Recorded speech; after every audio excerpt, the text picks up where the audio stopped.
Football Focus doing? Last week they had Brady. This week they got Brady. We're literally doing it differently from everybody else. As a matter of fact, moving forward from this point on, I will not make reference to PFF. Ready to get into it? Yeah. All right. We're going team by team. I would be very careful about slinging stone. Am I going to get sued? We got legal on this? I like football season, and all the things that go with it.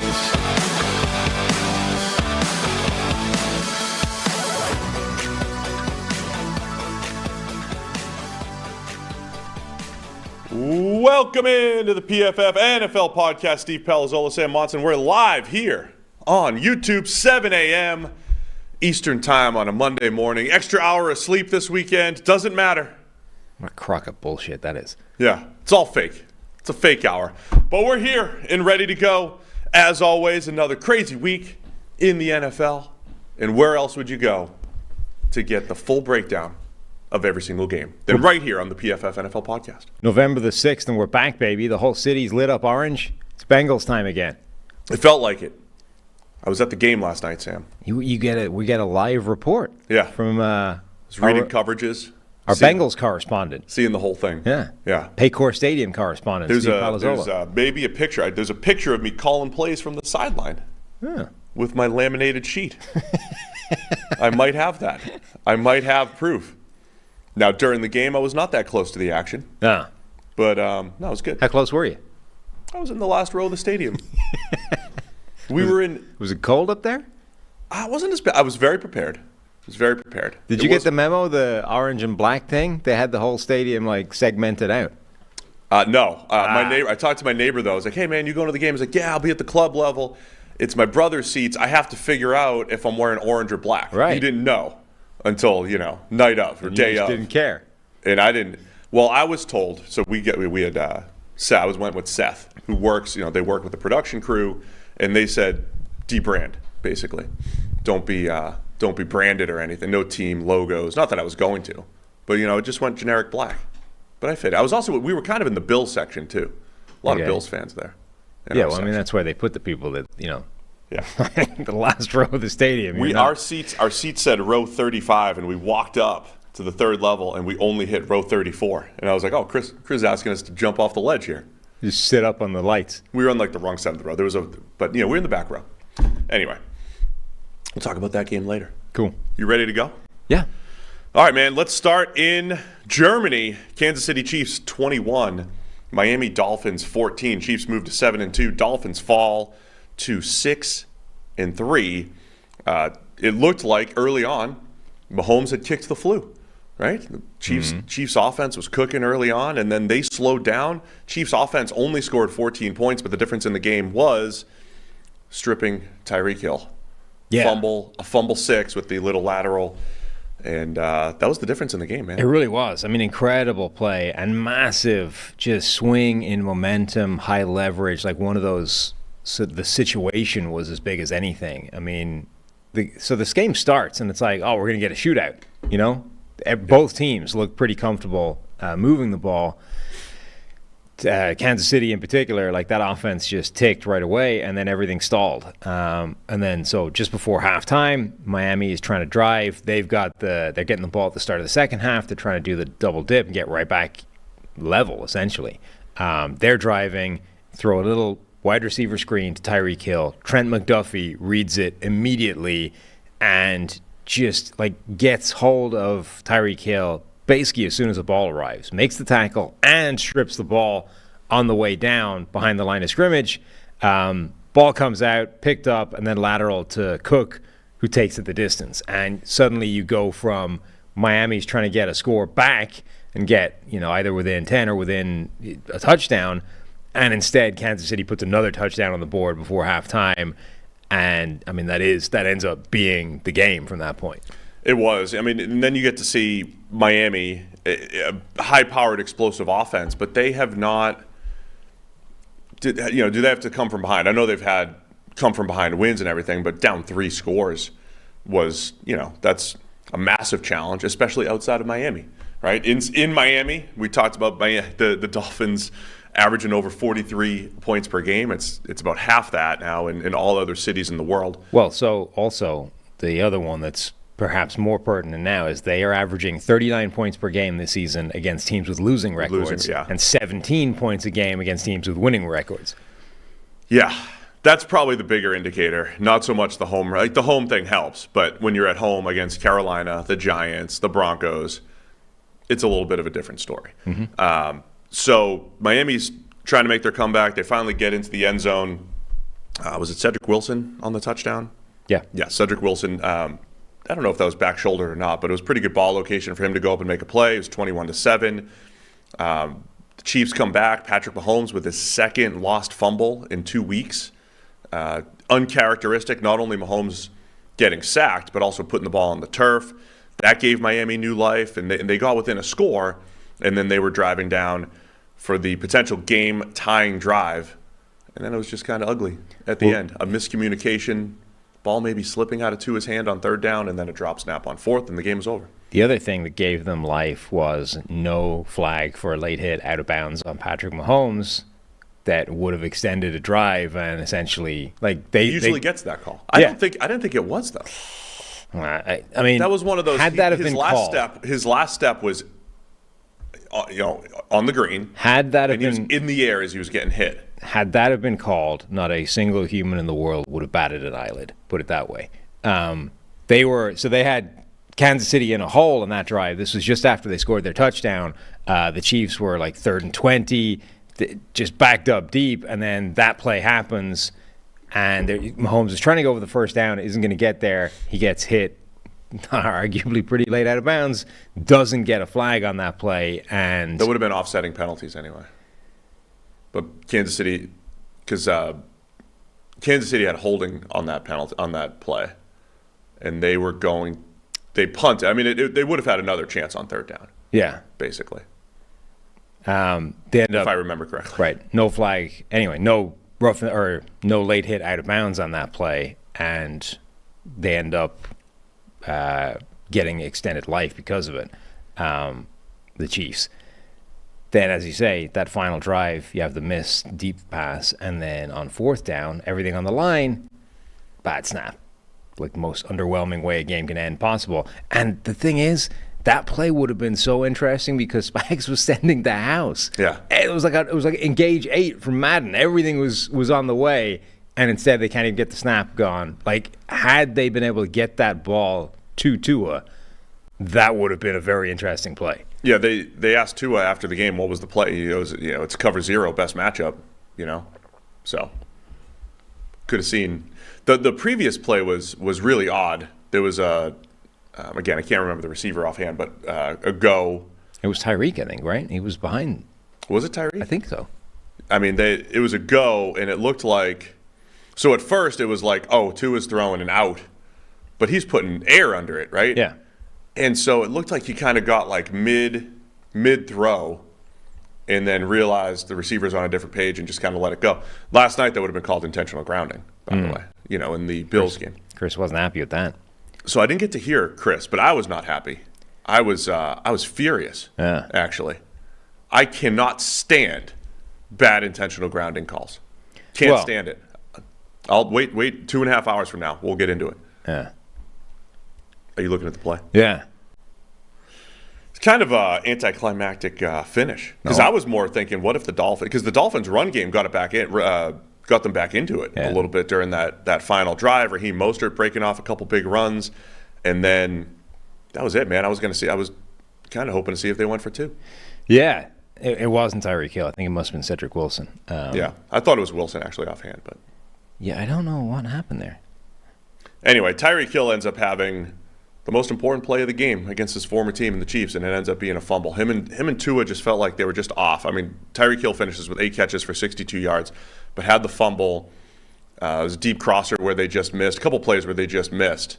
So you didn't have that same explosive offense from the Dolphins, and I think it brings up the questions. I was getting some Cowboys vibes from the Dolphins coming out of this. This team that I don't want to say they're front runners, but they could pile it on. They can have these games where it's like, wow, this team's impressive. This team scores a lot of points. They beat up on the teams that they're supposed to beat up on. But now I think there are fair questions about the Dolphins. And I think you're right. It's not just out of Miami. It's the fact that when they've been out of Miami, they've played in Buffalo, in Philadelphia, in Germany against the Chiefs, and those games have been a struggle. I mean, they look like a completely different team offensively against good teams, and happens to be outside of South Florida. Yeah, I mean, that's going to follow them until they show they can shake that off. The fact that they're averaging more than double the number of points against losing teams versus winning teams, that's your narrative now. And it's incumbent on Miami to show that that's not a real trait of this offense or this team, and that they can actually rise to the occasion and beat the best teams in the NFL. But until that happens, it's, justifiably what they're going to get tagged with. I mean, as soon as that game finished, on Twitter where it shows you like the trending topics or whatever, it was like Miami number 1, and then number 2 was just the word frauds. Fraud trending? Yeah. Below Miami. And you're like, I mean, unfortunately, that's going to be your thing until you can beat one of these teams. On the other side, Kansas City's offense, again, only scored 14 points. The defense holds Miami to 14 and scores 7 of their own. They're 7-2. It's kind of a different world for the Chiefs here, where the defense is carrying them. This is the 5th game out of 9 where they've scored 21 or fewer points offensively. Any concerns on your end? These are the types of things where weaknesses usually show up in the playoffs. And so is this one of those things where they end, the Chiefs end the season with 3 or 4 losses, maybe get a number 1 seed, but go up against the Ravens or a decent team in the playoffs, and all of a sudden it's like maybe the offense just isn't good enough this year? I mean, Mahomes kept saying afterwards in interviews that, they were asking about his defense, and he was saying, I think this is the best defense in the league, let alone the best defense that I've had connected with me. But he was also saying, we'll get the offense figured out. We will. And I kind of believe him. I think eventually they've done it too many times already that I don't believe that this offense is just going to be average and stink for the majority of the season and not be the Chiefs. I think eventually they're going to find whatever it is. And they've shown flashes of it, and we've seen drives here or there, but it just keeps stalling out again. I do kind of believe them. I think they've shown enough of a history of struggling, having some problems, adjusting to the league, and then getting it again. And maybe you won't see, true vintage Chiefs where there's so many weapons and it's just impossible to stop. But I get the idea that eventually this season we are going to get a better version of this offense consistently. So I kind of buy that. And, both defenses, I think, did a really good job in this game. It wasn't just both offenses were struggling and therefore it was a low-scoring game. It's like Spagnuolo over there was playing out of his mind on the call sheet. Vic Fangio, we know, is like the godfather of the defense and sweeping the NFL. I think we have to pay credit to both defensive coaches for what they did in shutting down these two offenses. Yeah, I agree. I mean, it was a fun game, even if it didn't light up the scoreboard. Still a fun game, back and forth, and just kind of wish we got to see that final play. Only enhances the without Taylor Swift splits as well. I told you she couldn't afford a flight to Germany. Right. That's can't blame her. It's a long easy. way. They want to have a Super Bowl overseas. You can't get Taylor Swift over there. She's also, I mean, the time zone feels like the biggest issue there. What's that? I mean, you're going to put the Super Bowl on in Germany, it's going to be like 2 a.m. No, can't do that. Don't want to do that. There, not here. No, I get it. Because obviously you can't expect them to I don't want move the time zone in Eastern. Well, we're not talking about that. Time is when it is. All right, Chiefs move to 7-2. Them and the Ravens sitting atop the AFC. As a parent, you've had to learn so many new skills to provide for your family, how to do copious amounts of laundry, meal plan for even the pickiest eater, and now how to protect your family's financial future. Well, Fabric by Gerber Life provides an easy one-stop shop for your family's financial needs, offering high-quality term life insurance policies plus other financial solutions in one easy online hub. Fall was... That's the other line that I don't have to read. Fabric was designed by parents for parents to help you get a high-quality, surprisingly affordable term life insurance policy in less than 10 minutes. Fabric has flexible policies that fit your family and your budget, like $1 million in coverage for less than $1 a day. Get your personalized quote in just minutes and then apply when it's convenient for you. It's all online and on your schedule. You can go from start to covered in less than 10 minutes with no health exam required. So join the thousands of parents who trust Fabric to protect their family. Apply today in just minutes at meetfabric.com/PFFNFL. That's meetfabric.com/PFFNFL. MEET, fabric.com/PFFNFL. Policies issued by Western Southern Life Insurance Company, not available in certain states. Prices subject to underwriting and health questions. Got all that? Mm-hmm. Great. Go check them out. Baltimore Ravens 37, Seattle Seahawks 3. I usually try to do the double East Coast games first, just in case for the early risers. But since the Ravens moved to 7-2 like the Chiefs, I'm going to do that. But there was also a lot of East versus West Coast 1 o'clock games. So there's not a lot to choose from. And then 2 East Coast teams in a 4 p.m. slot. It was a big mess. It was an absolute mess. What happened to the computer on that one? The computer yesterday, what they wanted was the game of the week, you see, on Fox, to be front and center. And they got it, right? So they put Colts, Panthers, and Giants, Raiders next to Cowboys, Eagles, which is what they wanted. So that's what the algorithm did. Okay. All right, let's reset again. Baltimore Ravens 37, Seattle Seahawks 3. Another dominant outing for the Ravens. There was in every window yesterday, there was a battle of 6-2 teams, or 5-2 teams. Good teams. Say good teams. I might not be able to think straight today, just so you know. Very little sleep. I didn't get the steroid injection. No. Either. It's not like draft night where I was going. You don't have one of those on standby just for rough days? Imagine. Got a show to do. Honey, let's do it. Like an EpiPen, just... Yeah. Ravens 37-3. Talk. Yeah. I mean... By the way, people think that we hate each other on the review shows because I think we're just, cranky and tired. And sometimes we disagree. Like, we don't see the game exactly the same way, so we disagree on stuff. Late last night, I was anticipating quite a cranky Monday morning. The extra hour thing is bullshit, right? Because my circadian rhythm doesn't know that, right? This extra hour of sleep, my body wakes up the same time it normally wakes up, only it's short an hour now, right? Because the clocks have gone back. Stayed up later. Yeah, so now you just you get to the evening, and your body thinks, well, it's midnight now, only it is, and it's 11. I like it. The first morning's great. I feel like, wow, I just get that extra hour of sleep until you realize, wait, Sunday night football's starting. Yeah. What used to be 9 o'clock. Now exactly. So all that happened is I ended up watching an entire day's worth of football, writing notes on it all. Found time to do a workout in the gym in the middle of it all. All this stuff, and there's an extra hour of work involved at the end of it. So it's like 10, 11 p.m. I'm waiting for this game to wrap up, Sunday Night Football. I'm kind of cranky at this point, and there's not a lot of sleep following this. I can imagine tomorrow's going to be quite cranky. Yeah. But apparently the sleep has, reset me, and I'm okay. Anyway, yes, Seattle, got beat down, really.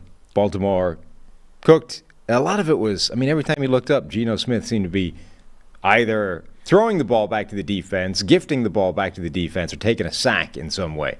It didn't look good from a Seattle offense point of view. Yeah, it was rough. Baltimore, I shouted out DVOA on the preview show that Baltimore, you did. As a team, was looking good, but their defense, the unit as a whole, looking really, really good. Geno Smith hit Geno Stone with the interception. Geno Stone with his 4th straight game with a pick. Yeah, now leads the NFL, right, with 6? 6, yes. He is having one of those, remember Jarius Byrd when he led the NFL in interceptions and when he sort of looked through them all? It's like, how does the ball just keep getting thrown to him?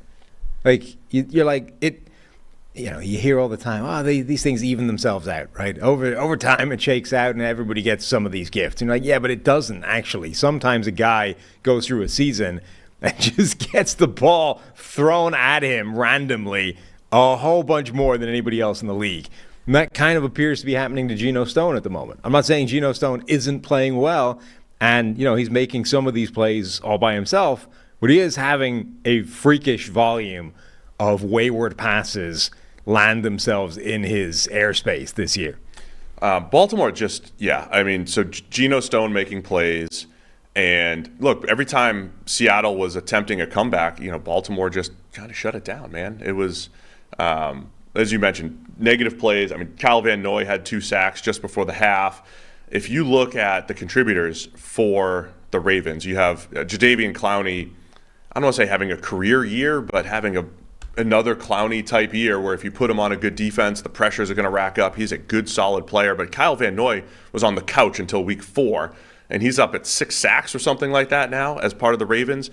Other teams have these, random contributors, but the Ravens are really putting that all together. Contributors on the defensive side of the ball, and again, an offense that just, the analogy I used yesterday, pitching analogy, of course, like a pitcher that changes speeds. The Ravens having Lamar's speed to deal with, Zay Flowers in space, and then all of a sudden Gus Edwards running downhill, an offensive line that can block downhill. I appreciate somebody on Twitter highlighting Tyler Linderbaum's block. Somebody else had highlighted Linderbaum's block, and then somebody tagged me and said, playmaking center, right? There's just so much to deal with this Ravens offense. And now add Keaton Mitchell to the mix as well. So Ravens are cooking, man. Multiple blocks by Linderbaum. I mean, he decked somebody and then kept going and found a couple other guys to take out in that play as well. Really impressive. Like the Ravens' offensive line in this game was pretty insane. I mean, Ronnie Stanley had one play where Leonard Williams just like wrecked him, drove him back into, I think, a trip, and then, decked it, like properly put him on the ground, the sort of reverse pancake. And the Boye Mafe. Yeah. So he had a couple of rough plays, but that was it. Like he had 2 bad plays, I think, and that was basically the entirety of his. Almost nobody else in the offensive line gave up anything at all. Conversely, on the other side, I mean, maybe the most important thing in this game, Jason Peters played 10 snaps, therefore we are not older than the oldest NFL player. Unfortunately for Seattle, that means that they had a tackle rotation of Stone Forsythe and Jason Peters and his 41-year-old ass. That's not going to help. Stone had been playing well. Yes. Until yesterday. But when you're Stone Forsythe, you're only ever, days away from he played well being a past tense thing, not a current and future prospect.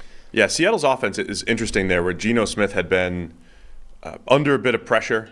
He had been one of the best in the league at avoiding sacks per pressure, which was not a strength of Geno Smith early in his career. We talk a lot about how that's a pretty stable metric, and the concerns with Sam Howell and how often he's getting sacked and how that doesn't always go away. Geno Smith had been doing a better job, but in this game, as you said, outside of the one deep crosser to DK Metcalf for a big gain, like Seattle really didn't have much else. A couple nice throws for Geno Smith, but as you mentioned, a couple turnover-worthy plays, a lot of negative plays, and just Baltimore's defense simply winning up front. And then, Devin Duvernay with a big punt return in there. They just offensively and in special teams and defensively just put together a complete game. And they did it again against, this time it was Seattle. A couple weeks ago it was Detroit, just beating up on teams that are supposed to be 2 of the best teams in the NFC. That was probably the most complete game by OBJ since, the Super Bowl, I guess, where he got injured. Tyler Huntley unlocking him? Yeah. Get into the end zone? Now, okay, he had a fumble in there, right, as well, and I think he had a drop pass, so it wasn't perfect. His grade's not going to be amazing, but, they were making plays. He led the team in terms of first down catches. OBJ was actually making some plays and suggesting that, hey, maybe this is going to work out. By the way, so Keaton Mitchell, the rookie, he comes in, goes 9 carries for 138 yards. The Ravens finish with 298 yards on the ground. That includes Niels and the whole deal. But Mitchell with 138. Lamar had 60. Gus Edwards had just 5 carries for 52. He did break off a 42-yarder in there as well, 2 touchdowns.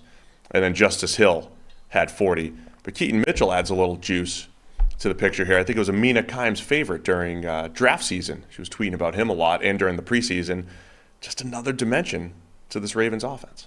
Yeah, and not great for the idea of, Seattle tries to add some stoutness to the middle of the defense with Leonard Williams before the trade deadline, and then they give up 1 million rushing yards.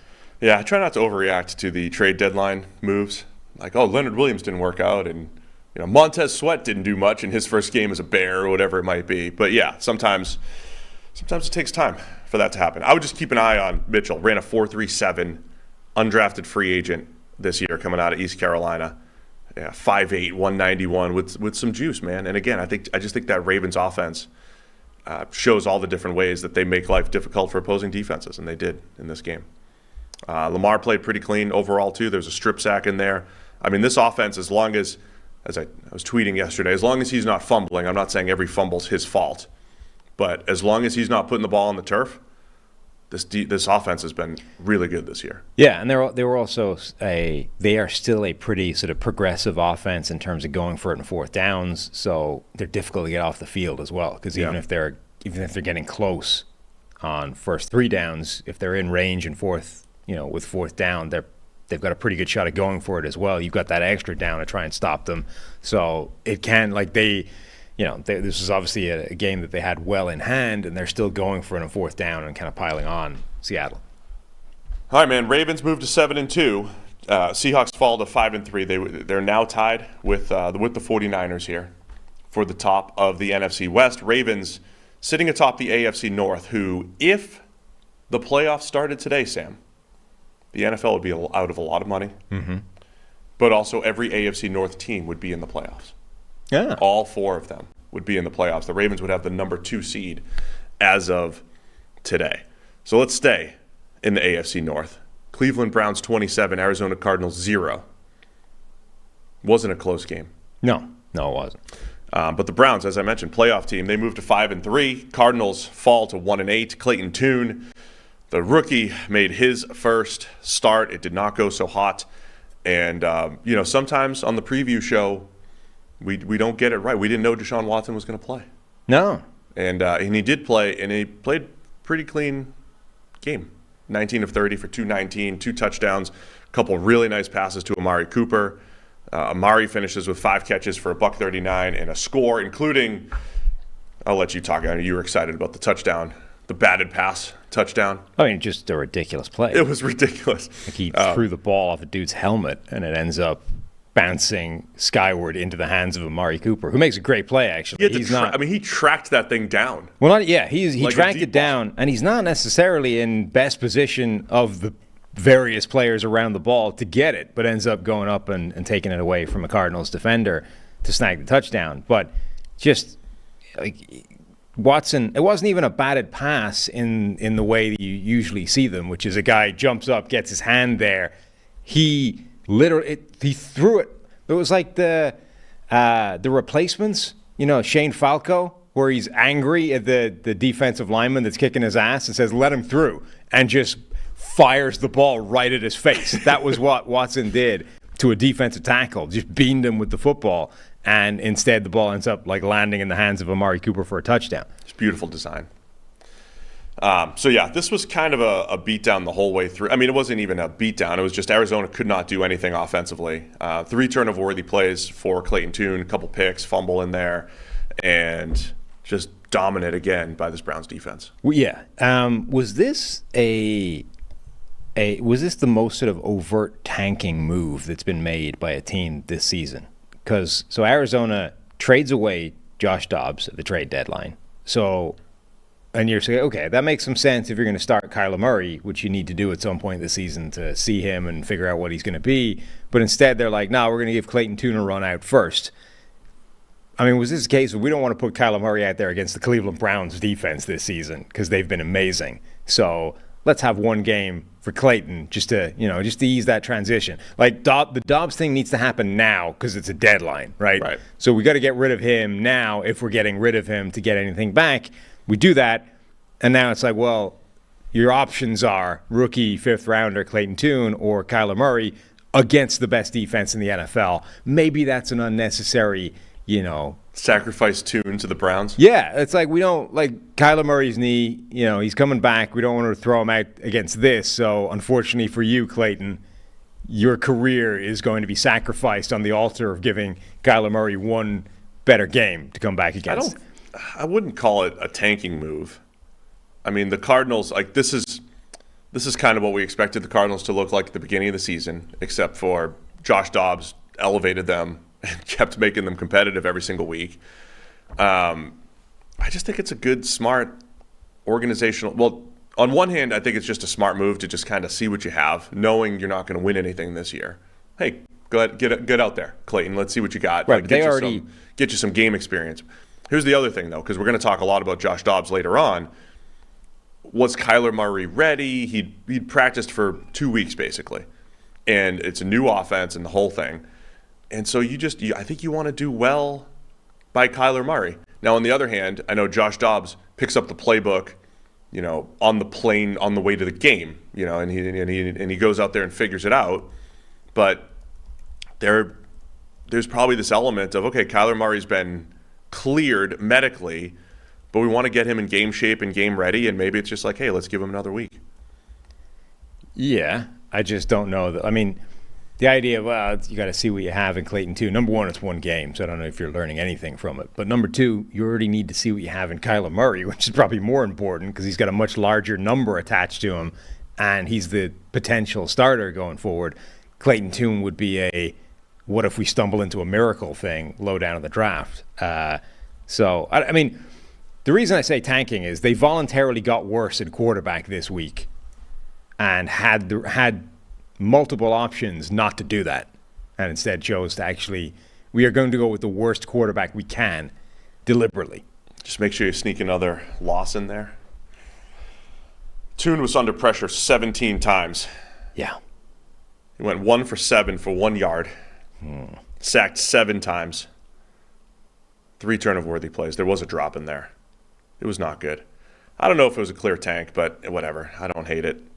So 17 out of 32 dropbacks yesterday under pressure for Clayton Tune. Not great. Yeah. So, yeah, Browns dominated. Myles Garrett still on pace to break the pass rush grade record by a mile.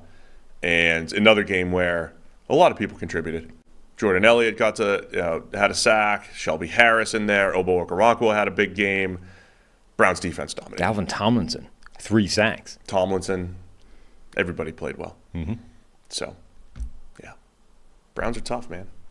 And then Watson threw the ball well. Was it the game before his injury was his best game?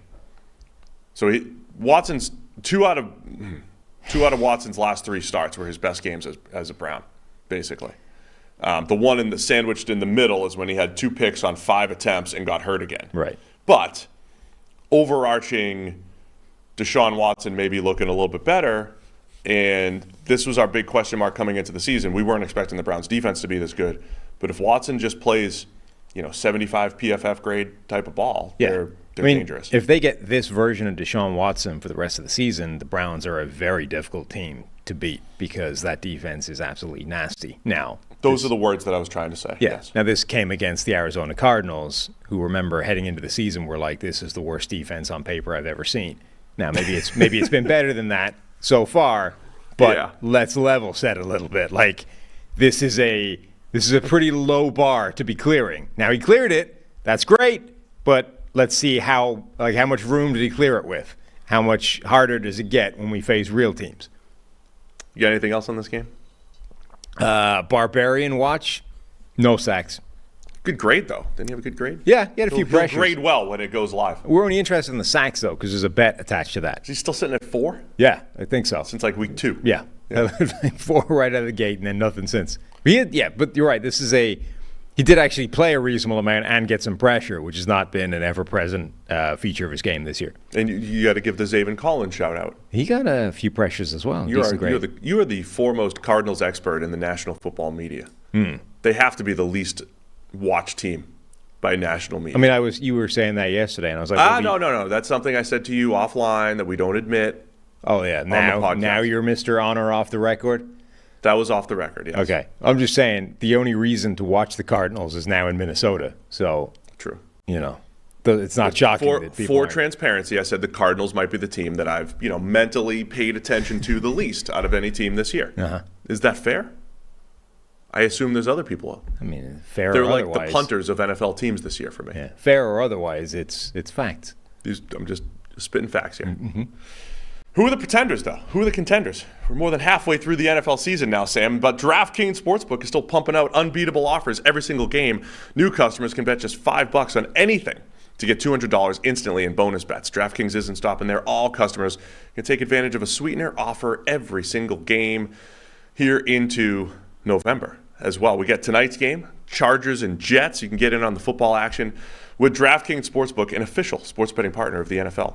Download the app now and use code PFF. New customers can bet just $5 on anything to get $200 instantly in bonus bets. Only on DraftKings Sportsbook with the code PFF. The crown is yours. Chargers, Jets, where's the line right now? -3.5 for the Chargers in New York.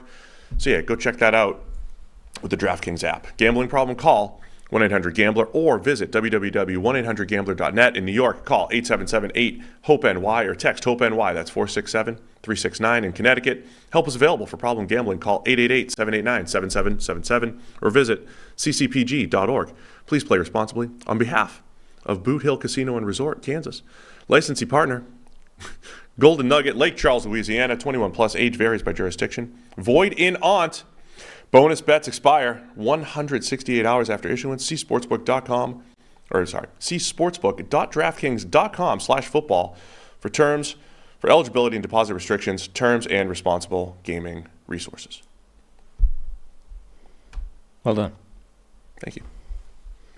Rich Eisen wouldn't enjoy those terms and conditions. He's a big just terms and conditions apply guy. Yeah. And yet, Rich, they're very specific with the DraftKings terms and Rich conditions. loves terms and conditions so much, or pushing people to them, that he added terms and conditions to a read a couple weeks ago in the England game, the London game, that didn't even exist. Yeah. Because he finished the thing, he goes, I will assume that terms and conditions apply. Mm-hmm. They usually do. Yeah. I know that they do. All right, what other bad games can we get out of the way here? Or do we get to the good stuff? Go Packers 20, Rams 3. Oh. Speak. Sorry, it's my worst show. It's my worst show in a while. I apologize. I Everybody- apologize to everybody.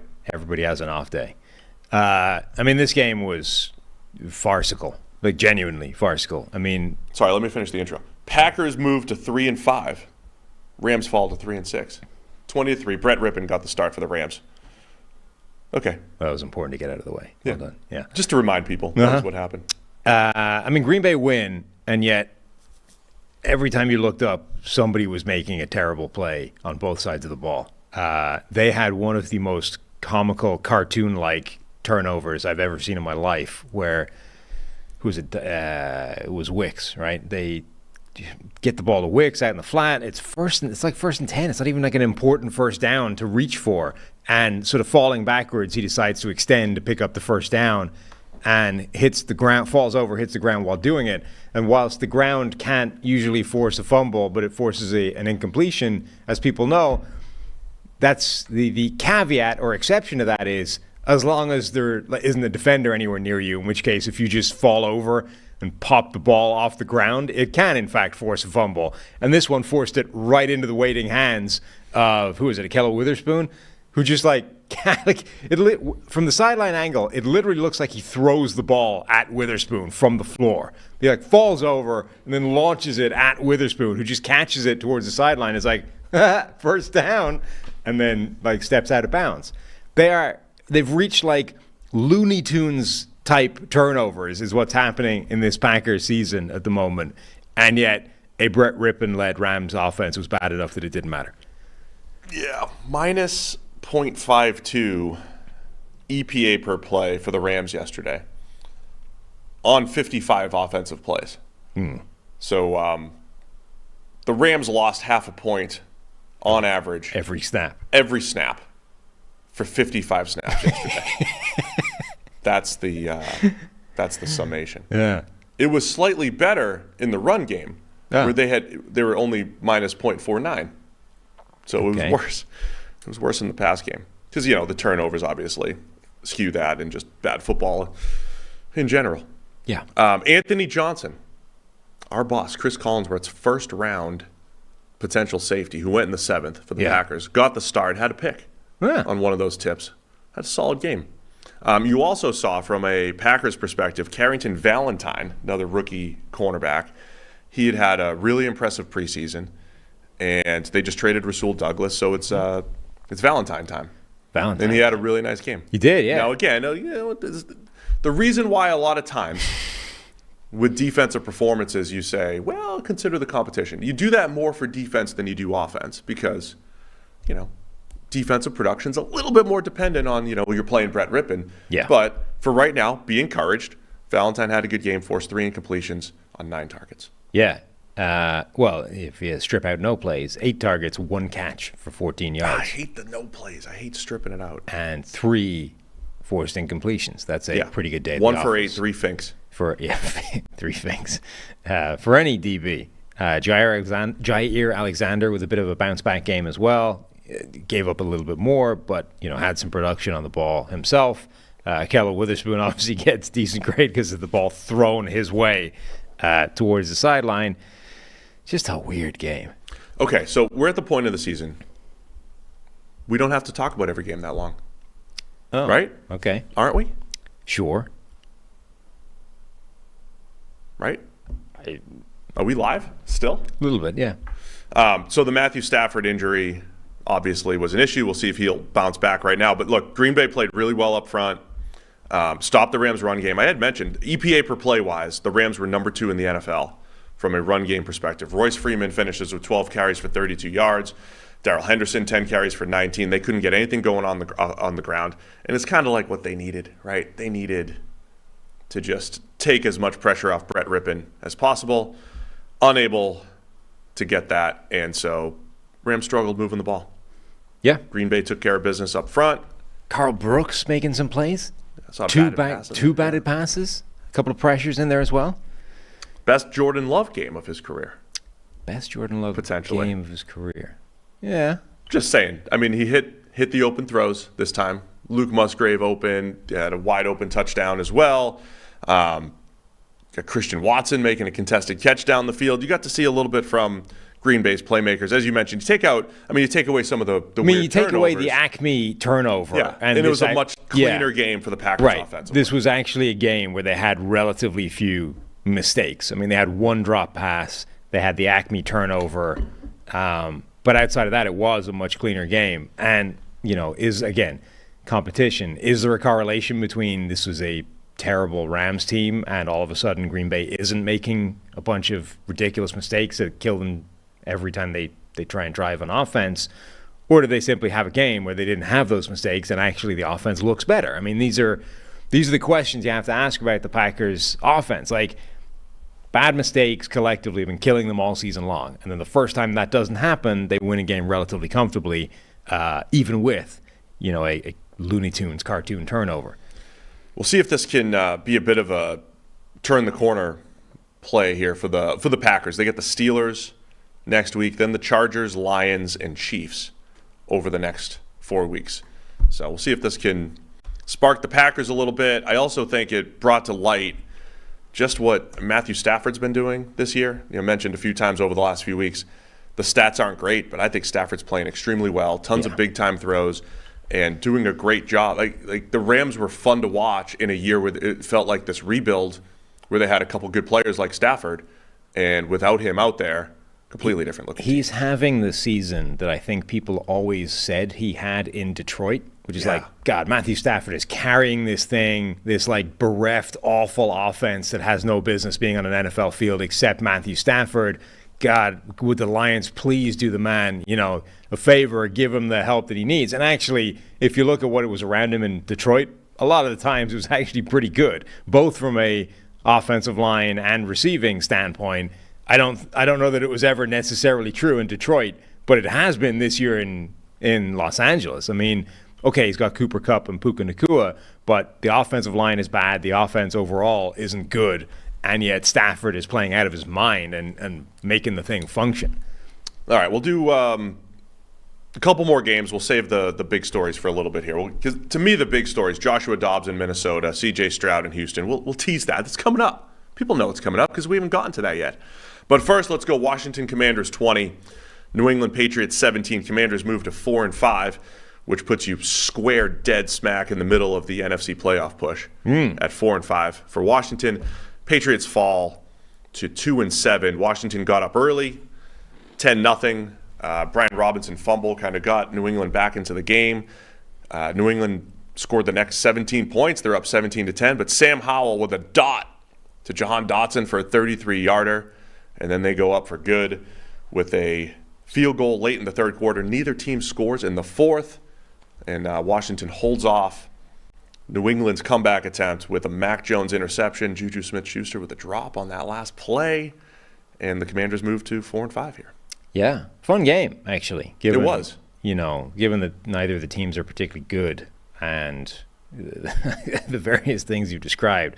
Washington, having traded away both their edge rushers, no longer have an edge rush presence, which is unfortunate for them.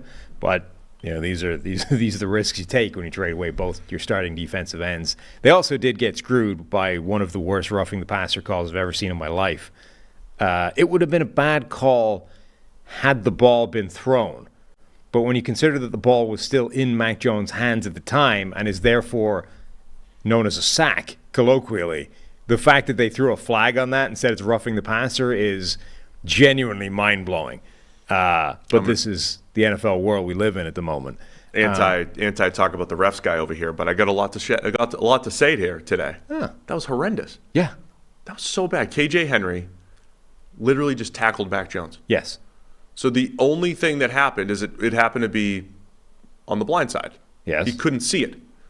But this wasn't even your weight fell on him. No. Like, I get the weight thing That's now, what I'm saying. Right? We have been conditioned to don't Siragusa the sack, right? Don't belly flop on the sack. But, like, if the ball had been gone, it still would have been a ridiculously harsh roughing the passer call because he didn't drive him down in the turf. He didn't fall on him with all this weight. He, was sort of easing off, etc.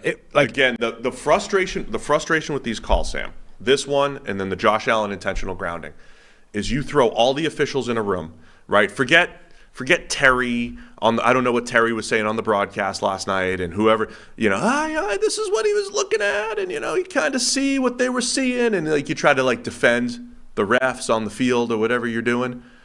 You throw all the refs in a room and you say, KJ Henry has just sacked Mac Jones. Let's watch this play.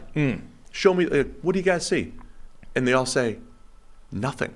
Yeah. And then in one game, randomly, they call it a roughing the passer. It's horrendous, that part of it. And I know they're doing a lot more, talk to New York or talk to Sky Judge Guy or whoever it is and, just kind of get some things right. Yeah. You have time. If you threw the flag for that, somebody can get in your ear and be like, no, man, you missed it. It's okay. Just pick up the flag. They do this all the time.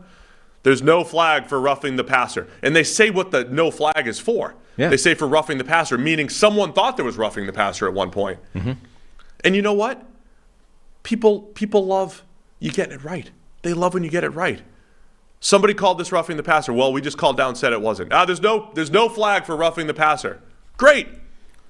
It's way worse when everybody's tweeting it out and talking about hey, look at this. They called this roughing, you idiots.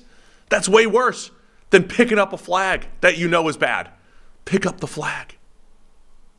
That's all. Yeah. This was one of the worst roughing the passer calls I've ever seen in my life. There have been worse roughing the passer calls relative to the fact that the ball was gone.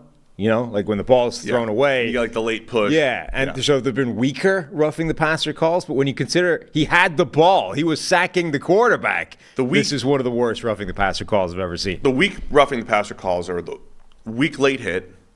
It's like a timing thing. Yeah. There's the graze of the face mask. Yeah. Which probably happens a few times per game, and then again you just kind of pick or choose when it's in there. The graze of the face mask.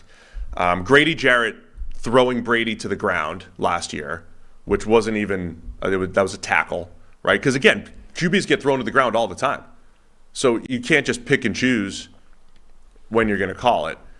But this really might be the worst. I honestly don't. This could be the worst roughing call I've ever seen and the worst intentional grounding I've ever seen, all within 4 hours of each other.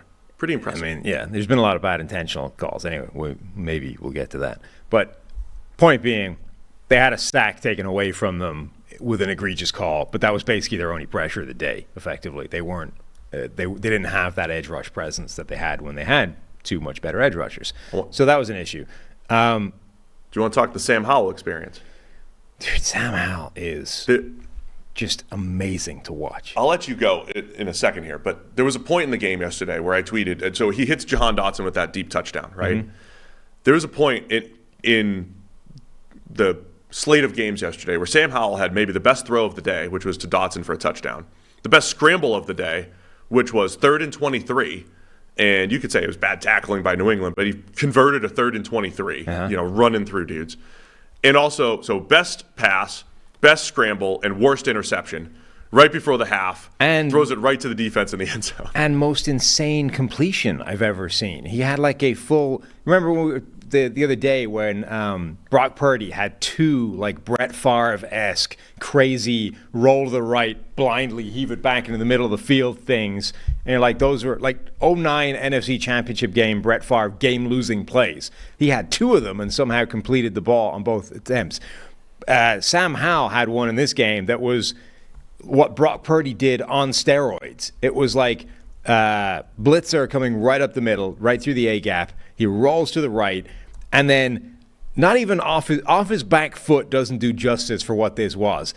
In the air, running away from a guy, he turns his body full 180 degrees and lofts one back towards the other side of the field. Like the dictionary definition of suicidal insanity from a quarterback. And somehow, not only was it complete, but whoever caught the ball only took it away from another diving Washington player. Somehow, multiple receivers had a shot at this, and there wasn't a New England defensive back within 10 yards of it. It was just one of the most crazy completions I've ever seen, let alone, this year or in a Sam Howell game. Yeah, he's awesome, man. That's Josh Allen light type of stuff. So before the game, Ron Rivera said something to the effect of, "Hey, we may have found our franchise quarterback." And I'm always, what is the franchise quarterback, right? Are you finding a guy that you feel pretty good about as your starter? Is it just a starting caliber guy? If you're ranking quarterbacks in your head, is it top 10, top 15, top 20? I feel like a lot of teams, you hit the top 20 and it's like, oh, we got a starter. Got a guy we could build around. There's also some of our friends, or maybe football media people who are like, that's a little crazy. Takes too many sacks. And if you only look at Sam Howell through the lens of the sacks, which we would all agree, his egregious sack totals this year are far more on him than anything else. But I think he could still be their guy, despite that. Despite this really big flaw, the fact that he's had some horrendous games this year. It's his first year as a starter. There'll be some ups and downs. But has he shown enough that he should be the guy for Washington? I think to this point, at least on the rookie contract, I think you could say, hey, let's build a team around him for a couple of years and see. And knowing that I'm always having an eye toward like cheating on this guy, right? I'm always going to look for other people. But for now, like rookie contract Sam Howell, I don't think is an egregious team building decision. He only has 2 more years under his contract. Yeah, so he's in a really interesting situation because his future is probably tied quite closely to Ron Rivera, who is one of these guys being talked about as, is he still going to be there next year? Because new ownership, you trade away both your starting defensive ends. Are they going to have a general manager opening at the end of the season? Like, are we going to completely overhaul this thing, or is this going to be more of a long-term transition? Like what the Ron Rivera, saying we found our guy in Sam Howell. I mean, Rivera has been pretty steadfastly from day one talking up Sam Howell. Like remember in the offseason when it was first being mooted that Sam Howell was this team's quarterback this year, everybody thought he was crazy or lying, right? That, he might be saying that, but there's no way they're actually going to do that, roll into the season with Sam Howell as a starter. The reports were when they were interviewing offensive coordinators, they were saying, just so you know, this is your starting quarterback. Now let's proceed with the interview. And again, nobody really believed it until the moment I was sold was when they signed Jacoby Brissett, right? Which was like, okay, that's actually the move you make if you think Sam Howell is going to be your starter. Like he's a pretty good insurance policy, but you're not giving Jacoby the starting job unless Sam Howell simply cannot do it. So from pretty early, he's been saying this is the guy. He is fairly well tied to Sam Howell. But if Ron Rivera isn't there and the ownership doesn't believe in him or the new general manager doesn't believe in him, if there's going to be one, then I don't know if he starts. But I would argue that he has shown at least as much, if not more, than Justin Fields had last year at the point where the Bears were like, all right, let's try and build around Justin Fields now as opposed to, stripping the roster around him. And you have that benefit of, well, if you do want to commit to him, at least for the next couple of years, he's on no money because he's got the 5th round rookie contract as opposed to the number, whatever, a top draft pick contract. So, and the other thing is, I think you're right to bring up the point of he's still a crazy young, inexperienced starter. So yes, the sack thing is a fairly crippling flaw in his game at the moment. It's also a flaw that's been there throughout his entire career. Like, you go back to college and people were drawing circles around Sam Howell on graphs saying this is a problem. This is an unusual trait as a quarterback and not a good one. This is a potential red flag. And you can argue that's why he slid all the way to the 5th round. But number one, it is something you can probably work on. And frankly, it feels like an easier thing to try and fix than, hey, you just can't play, right? Like, you can't read, you can't make plays, you're not instinctive, you don't know where to put the ball. Like, those are all things I'm not sure I can do anything with. Just simply trying to work a little bit on when to get the hell rid of the football feels like a slightly smaller problem. The other thing is, I mean, it's very early, but there's been signs that he's getting a little bit better at it.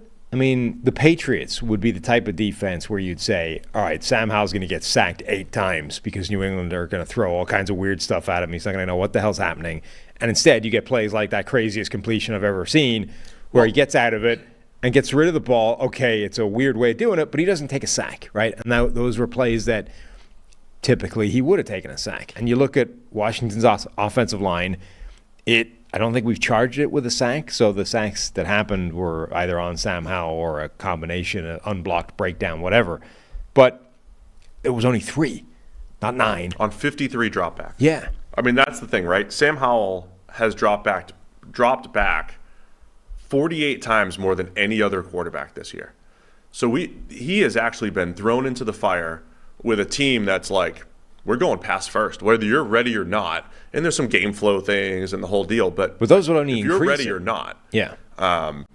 Big time throw rate is one of the best in the league, if not the best. He's behind a couple quarterbacks, but he's over 6%.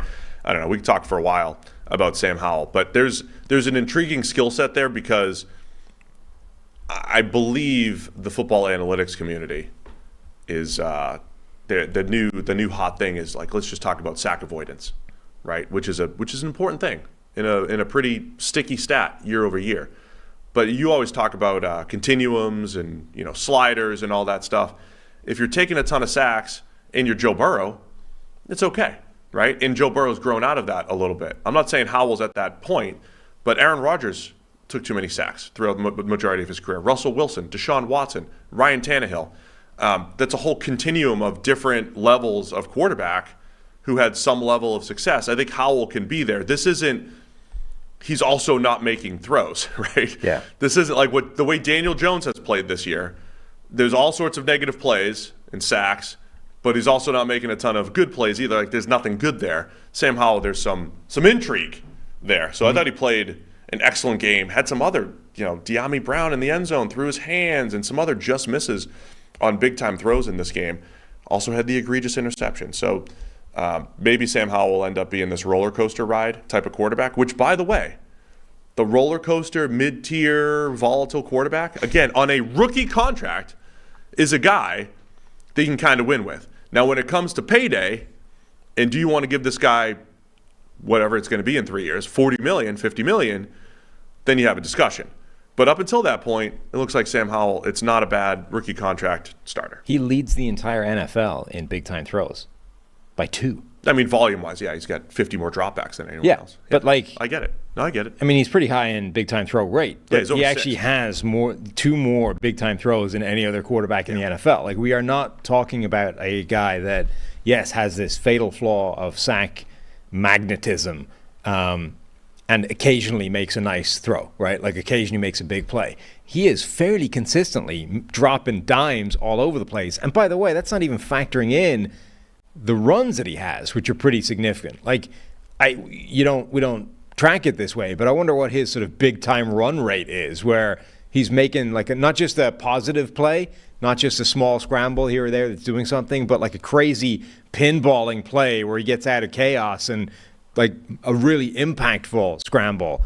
I mean, Yesterday's 24-yarder on 3rd and 23. yeah, like his high-end play has been extremely good, and I don't think his baseline is terrible. It's just he's taken, 15 more sacks than any other quarterback in the NFL. Now, part of that is because Daniel Jones got hurt and stopped keeping pace with him, but still, like those two are way above anybody else, and that it's a wild dynamic of a quarterback to watch, but it's really fun. If my Arizona Cardinals viewing is down here, our Sam Howell discussion time is, are people tracking these things? Probably. We may have talked about Sam Howell more than any other quarterback this year. From a Patriots perspective, they fall to 2-7. A few weeks ago, we talked about the sky falling. I guess it just continues to fall. As of now, if the draft was today, they'd be picking 5th in New England. Mac Jones with an absolute bomb right through the hands of Jalen Reagor, who remains Jalen Reagor. Mac Jones' 2 best throws this year, probably Devontae Parker in the Raiders game through his hands and through Jalen Reagor's hands yesterday. Yeah. Both incomplete. And I'm not saying Mac Jones is playing well this year. I don't think he's played great at all. No. But that kind of sums up New England. He also had a really good throw to DeMario Pop Douglas and got it up and away from coverage. That one fell incomplete too.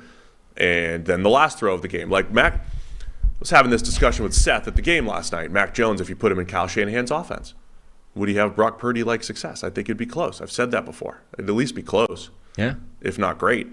And you see the tight window throw Mac Jones makes in the comeback attempt. It went, that last pass on the broadcast, like, oh man, you can't make that tight window throw in this time of game. It went through Juju's hands and tipped up for an interception. So that kind of sums up New England this year. Mac Jones hasn't played well most of the year, and then when he makes good throws, they're going to fall incomplete anyway, and New England cannot do anything effective offensively other than a 64-yard run from Ramondre Stevenson. Yeah, which was so like somebody must have blown a gap or something on that. It was he just ran straight. So incredibly wide open as a running lane. He just had just nothing but real estate in front of him. Which is also another good example. Sometimes it's the defense. Yeah. Even though you get all the offensive stats. 20-17, Washington wins. New England looking like a top 5 pick as of today. New Orleans Saints 24. Chicago Bears 17. Saints move to 5-4. Commanding lead in the NFC South now. And Bears fall to 2-7. Tyson Bagent got the start again. Had 3 picks, 4 turnover-worthy plays. QBR loved him this week because he had some runs. He had 70 yards on the ground. QBR loved Bagent. Those interceptions were kind of rough, though.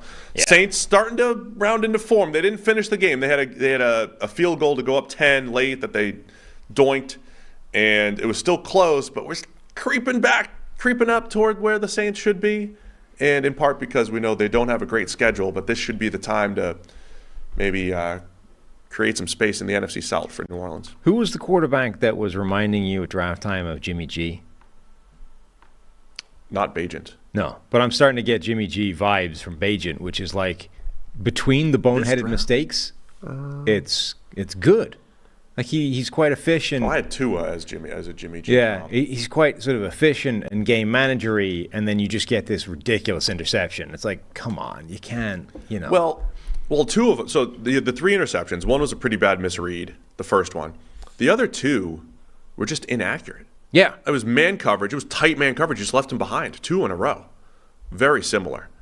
Either way, they're bad, putting the ball in harm's way. He did have the 70 yards on the ground. He had a couple nice scrambles. I thought early on it was Cole Kmet looking like Gronk at the catch point. Kmet ends up with 2 touchdowns. Nice scheme on the other one, but I don't know. Bears were interesting in this game, right? Darnell Mooney had a huge gain on a screen, had some juice because he's fast. He looked fast yesterday. Kmet's, mossing people. Bagent's doing a little scrambling and making some plays, but the turnovers ended up being a huge factor in this one. Yeah, I mean, that was sort of my way of saying every game there's something to Bagent. Like, I'm kind of impressed by him, but then he just makes it hard to go to bat for him with the turnovers, like, which are quite a high volume. And it's not like, Sam Howell could make quite a lot of turnovers because of his, the big plays are there, and you can at least make that Jameis argument of we're doing a lot of good for every bad thing we do here. Whereas Bagent, it's like, you're functional and this is working and we're moving the ball and it looks okay, but you won't do a lot of that when you make one of these turnovers. And if you have 3 of them in a game, it's pretty hard to go to bat for you here. But like the offense does look functional when he's out there, and there are other people within the system are making plays just as long as he isn't turning the ball over. It's a tough thing to figure out as far as like Bagent and his future. And again, I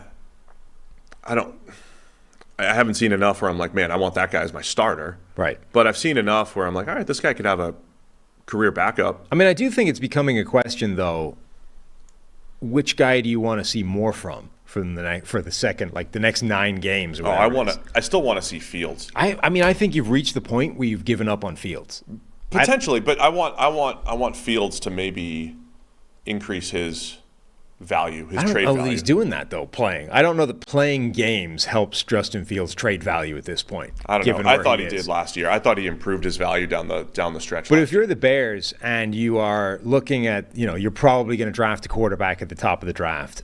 Now you have, whatever this is, 8 games to essentially either get more information on one of the 2 quarterbacks you have on the roster at the moment, or, as you say, try and put one of them in the shop window more.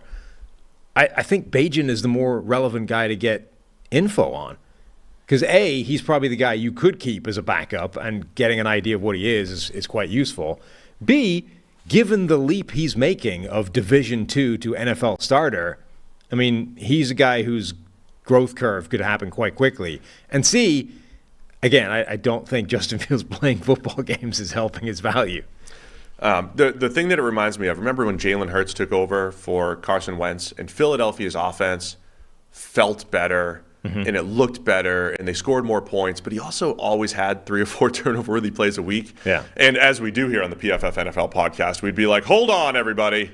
I know you think you're seeing some good stuff from Jalen Hurts, but let's throw some cold water on that and tell you about these 4 turnover-worthy plays that he had, which was all true, right? We weren't lying about this. However, maybe Jalen Hurts isn't the best comp because that dude has continued to progress every year of his career, and he's done some really impressive stuff. But early Jalen Hurts, it's like there was a spark, there was this thing, but there was a lot of mistakes. One of the biggest challenges, I think, in evaluation is saying, when do those bad things, when do they grow out of them? Because if we went back in hindsight, we'd be like, yeah, Jalen Hurts is sparking the offense, and he's going to grow out of these mistakes, basically. And he did. I mean, that's hindsight. Can Bagent do that? Like, there's a little spark for the offense. It's not necessarily showing up on the scoreboard, but there's a little spark. But we got to get rid of some of these mistakes that he's made over these last few weeks. And if he does that, there's something there. Yeah. Now, there's for every Jalen Hurts, there's other QBs who just never progressed or got better. Right. But that's why I think Bagent's intriguing, and it's like, hey, I'm okay with him as my backup going forward. We'll draft another guy, but I wouldn't mind showcasing Fields for a little bit if I'm the Bears. Paulson Adebo made a ridiculous peanut punch turnover. He had an incredible game. He's had a few games this season where he's just made some insane plays. He has. Like high leverage, turnovers, forced fumbles, these kinds of things. Another game here where he gave up, a little bit of yardage, some catches, but he had multiple turnovers. Just a crazy performance from Adebo. And this, the Saints defensive backs collectively are having that kind of season where they are constantly challenging receivers, constantly making plays on the ball, forcing fumbles, forcing interceptions. Marcus May, one of the interceptions on Bagent, as you said, bad accuracy left behind him, but what a break by Marcus May on that ball to pick it off. Yeah, that was a really good play. And then, the Taysom Hill package, they get into the red zone, big run, touchdown pass. You pointed out the double on Colin Saunders. Oh, yeah, that too. Yeah, doubling a defensive tackle is probably not great red zone defense. Probably not great. Did you see the other stat, though? Taysom Hill just putting himself in the Hall of Fame along with these other people. Oh, what did he do? I got to find it. Hang on. Here we go. Taysom Hill recorded, this is ESPN Stats and Info. Taysom Hill recorded his 10th career reception touchdown. He's the 5th player in NFL history to have at least 10 passing, receiving, and rushing touchdowns in their career, and he's the first since Frank Gifford in 1964. I was going to say, it's got to be all guys from the 50s. Yeah, but the previous 4 players to do it are all in the Hall of Fame. There you go. I'm just saying the precedent has been set. People made fun of Sean Payton. But he just drafted a Hall of Famer. They laughed at Sean Payton. Acquired. They drafted a 30-year-old future Hall of Famer, basically. Yeah. In Taysom Hill. I mean, his resume speaks for itself. It's right up there with 4 other Hall of Famers, all of which happened before 1964. The thing I can't figure out for the 5th straight year, how do you bottle up the good Taysom Hill games and use them at the right time? Because there's certain times where it's like, hey, the Saints are struggling in the red zone, but Taysom goes out there. He has 52 rushing yards yesterday. He has the red zone touchdown pass, right? And catches one. And so sometimes he is the antidote to all of your red zone woes. And this is what makes me so intrigued by the Saints. They play this tough defense where they have a game like yesterday. Yeah, they gave up some plays, but they could turn it over, make in contest passes. And then you've got the playmakers on offense that have been waiting for them to all get unlocked all year. Then you might have this Taysom Hill red zone package that is difficult to stop once every 8 weeks. I mean, that's what's intriguing about the Saints. But, last couple of weeks, Carr's playing a little cleaner brand of football. There's not as many miscommunications. So credit the Saints, man. I think they're rounding into form and also taking advantage of the schedule here. Yeah. I mean, look, one of the touchdowns, or the touchdown pass from Taysom Hill, was that play where Chicago double teams a defensive tackle and doesn't cover the receiver that scores. It's because the tight end's playing quarterback. You don't know how do you right. How do you? But so on that play, they double teamed a defensive tackle. And by the way, it's not like you could be confused sometimes in this modern world of numbering system, right? A defensive tackle might be wearing a weird number that looks like a receiver. No, this is a dude wearing number 99 and is quite obviously from shape a defensive tackle. Anyway, you double team that guy. They also double teamed the obvious blocking tight end in the game. One of these guys that looks like an offensive tackle but wears like number 87 or whatever. So they double teamed those two guys, and the one player who's sort of obviously like the most capable receiving threat on the field is the one that's wide open in the back of the end zone. It's like, okay, this is not a Taysom Hill problem here. This is a structural breakdown in defense problem. Well, yeah, the Bears' defense isn't great. Bears right now sitting at 2-3. Carolina's pick in their own pick. 2-3 in the draft. Arizona picking number 1. It's about that time. We'll be updating the draft order probably every single week here. Okay. For the rest of the year. I mean, how dramatic was that last year? Bears and Texans. Now it doesn't really matter. Texans got number 2 and they got C.J. Stroud. Right? Got to tell you about our friends over at AG1. The daily foundational nutrition supplement that supports whole body health. I drink it literally every day. I'm going to need some. Again, I might double up today, right? You get the first thing in the morning, and maybe I might double up later today because I'm not, I'm a little tired. I'm sure it'll help as well. Got to give AG1 a try. Drink it in the morning with my caffeine. That's what I do. Makes me feel great, feel unstoppable, feel like I'm doing something good for my body, Sam. And giving my body the nutrition it craves, like I'm covering my nutritional bases. That's what you get with AG1. All great athletes have one thing in common. They take care of their bodies. And there's a huge part of that. It starts with optimizing whole body health. A lot of them drink AG1, and that's why I'm a huge fan. With every daily serving, setting ourselves up for success with 75 high-quality ingredients that give us the key daily nutrients and support energy, focus, strength, and clarity here on the PFF NFL podcast. It's this micro habit that delivers macro benefits and helps just about everybody take great care of their health every single day. Also love that it costs less than $3 a day. Pretty good if you ask me. It's a really effective daily habit with high-quality sourced ingredients. A win-win for everybody here on the PFF NFL podcast. If a comprehensive solution is what you need from your supplement routine, then try AG1 and get a free 1-year supply of vitamin D and 5 free AG1 travel packs with your first purchase. Go to drinkag1.com/PFF. That's drinkag1.com/PFF. Go check it out right now. All right, in the 1 o'clock slate, 2 monster stories. Start with Minnesota. Vikings win 31-28 against the Atlanta Falcons. Jaren Hall got the start, got concussed after just going 5 of 6 for 78, had a 47-yarder to Alexander Madison in there. Gets hit pretty hard on the scramble. Jaren Hall, concussion. Joshua Dobbs, who they just traded for as an insurance policy for Kirk Cousins earlier in the week, comes in, and Dobbs does it again, man. short playbook. I mean, there's also, I'll let you break down the whole story and everything, but Dobbs, I mean, it wasn't perfect. There were some ugly plays in there. Dude was, fumbling and whatever. But just unbelievable down the stretch to lead the comeback against the Falcons. So the Vikings started 0-3, now moved to 5-4. Falcons fall to 4-5. Joshua Dobbs, just unbelievable what this guy has done in the last calendar year on multiple teams with little preparation, just going out and playing some pretty solid football. Yeah. So the game starts, and Jaron Hall's actually looking pretty good, as the starter, making some plays, a big drive for the team, and then trying to get in on a scramble or a run down at the goal line. He gets tackled by two guys, and he was hit hard, but it was a Tua head bouncing off the turf thing. It was the turf part, yeah. So the second guy coming in to hit him and stop his forward progress sort of drives him over the guy tackling him low, and his head cracks down off the turf backwards, and it's the sort of classic Tua concussion.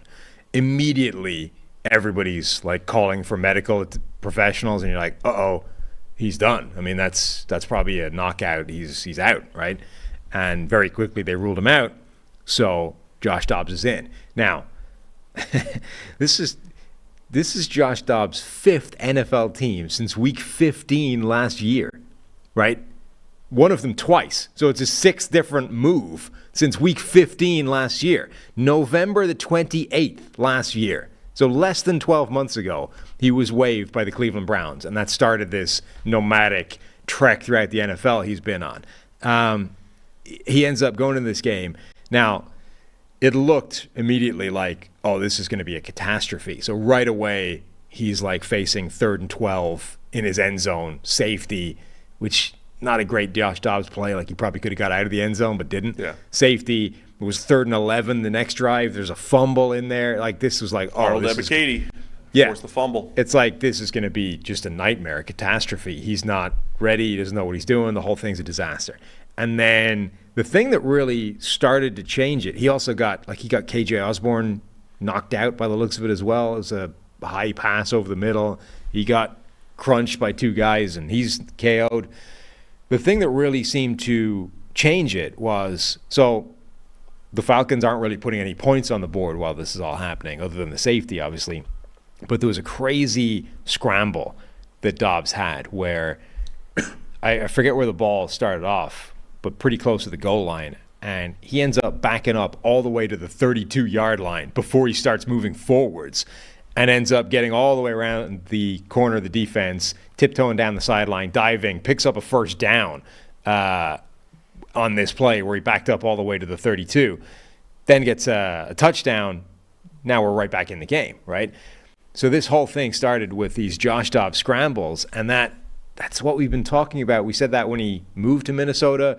We've said that sort of throughout the Cardinal season. He's been one of the most effective scrambling quarterbacks in the NFL.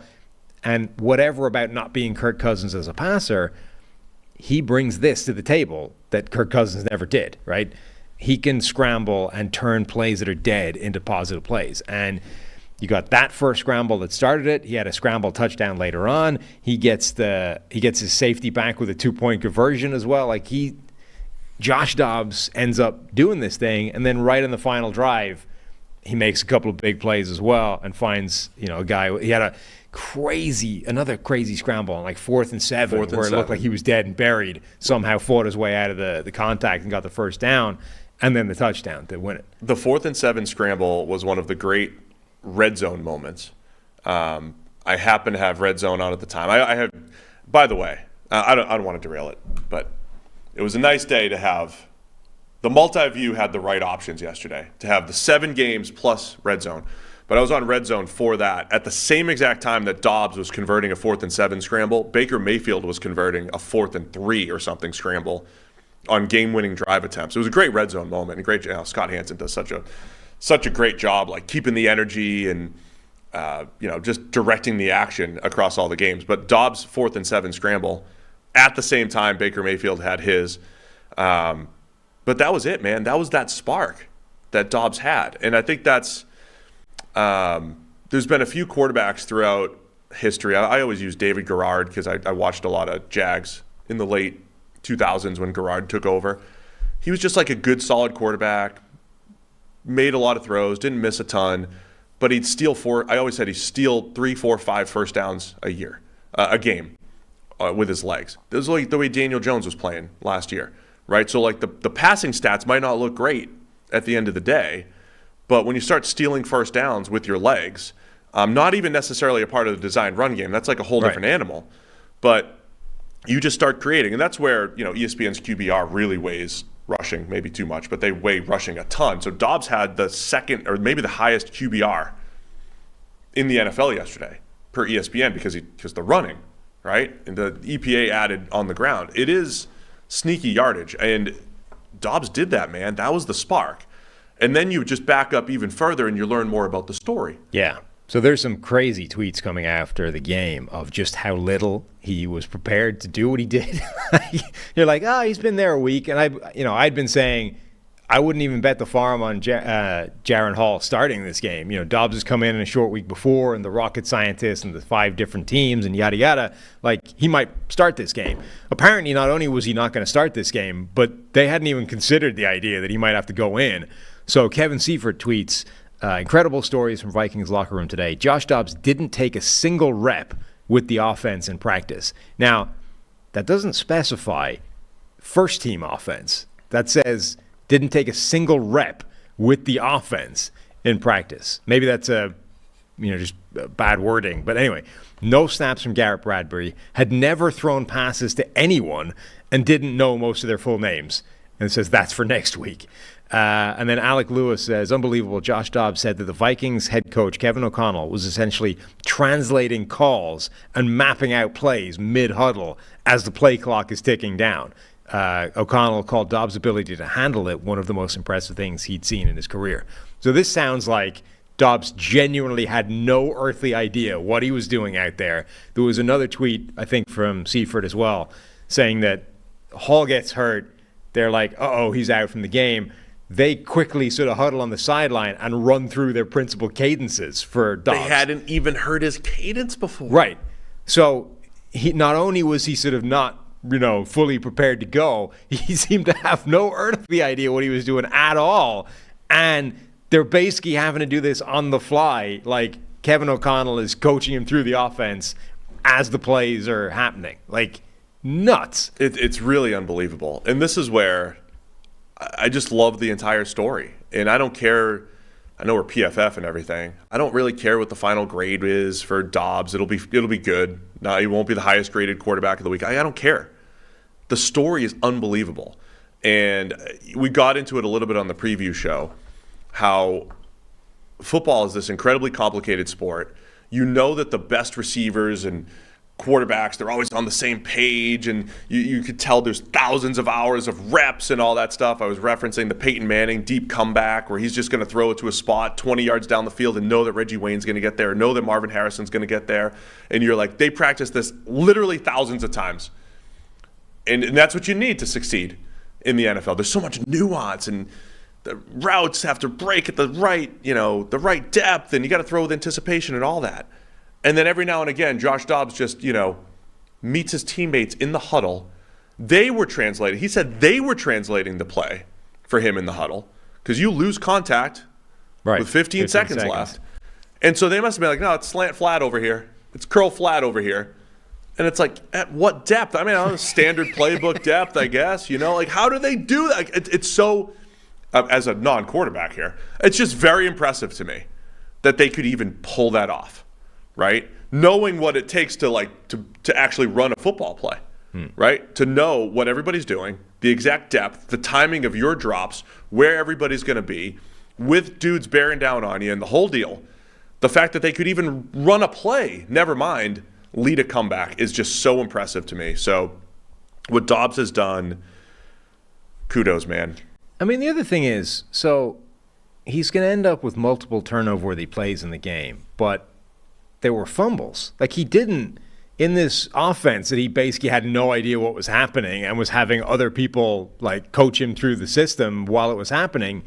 He didn't have a bunch of wild ass plays where he put the ball, like, you would expect several sort of broken miscommunication plays where you're just throwing to somewhere different than receivers are.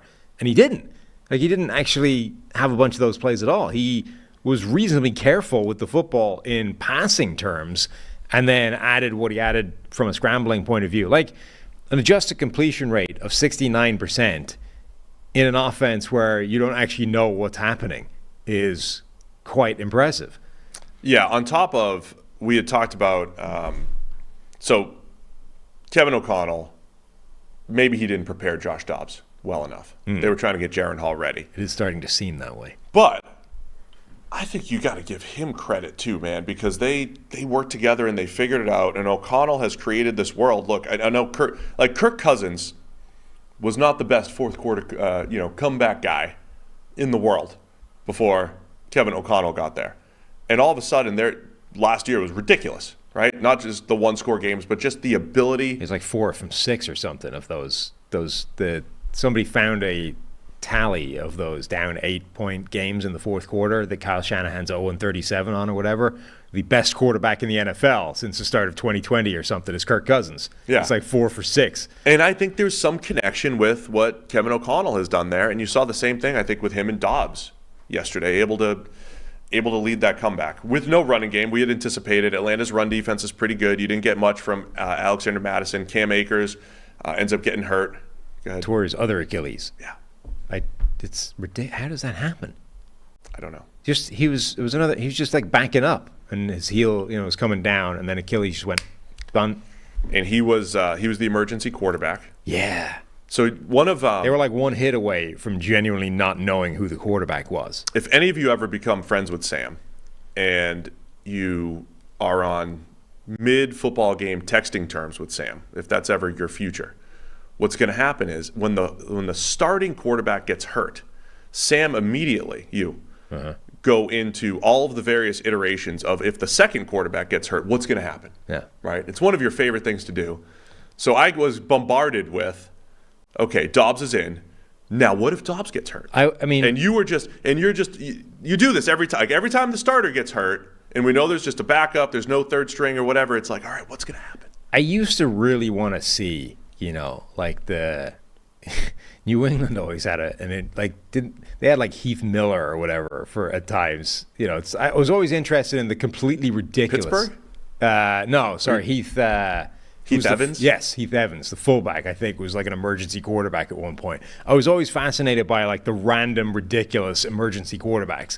Obviously, you have the guy that was like, maybe an NFL tight end or a wide receiver, but was a college quarterback or a high school, whatever. Those kind of made some sense. But then you would have the completely insane random ones. I'm like, what does an offense where he's the quarterback even look like? My excitement or zeal for this has been tarnished slightly by seeing the 49ers with Christian McCaffrey at quarterback in the NFC Championship game. Now I'm like, okay, it probably doesn't look great.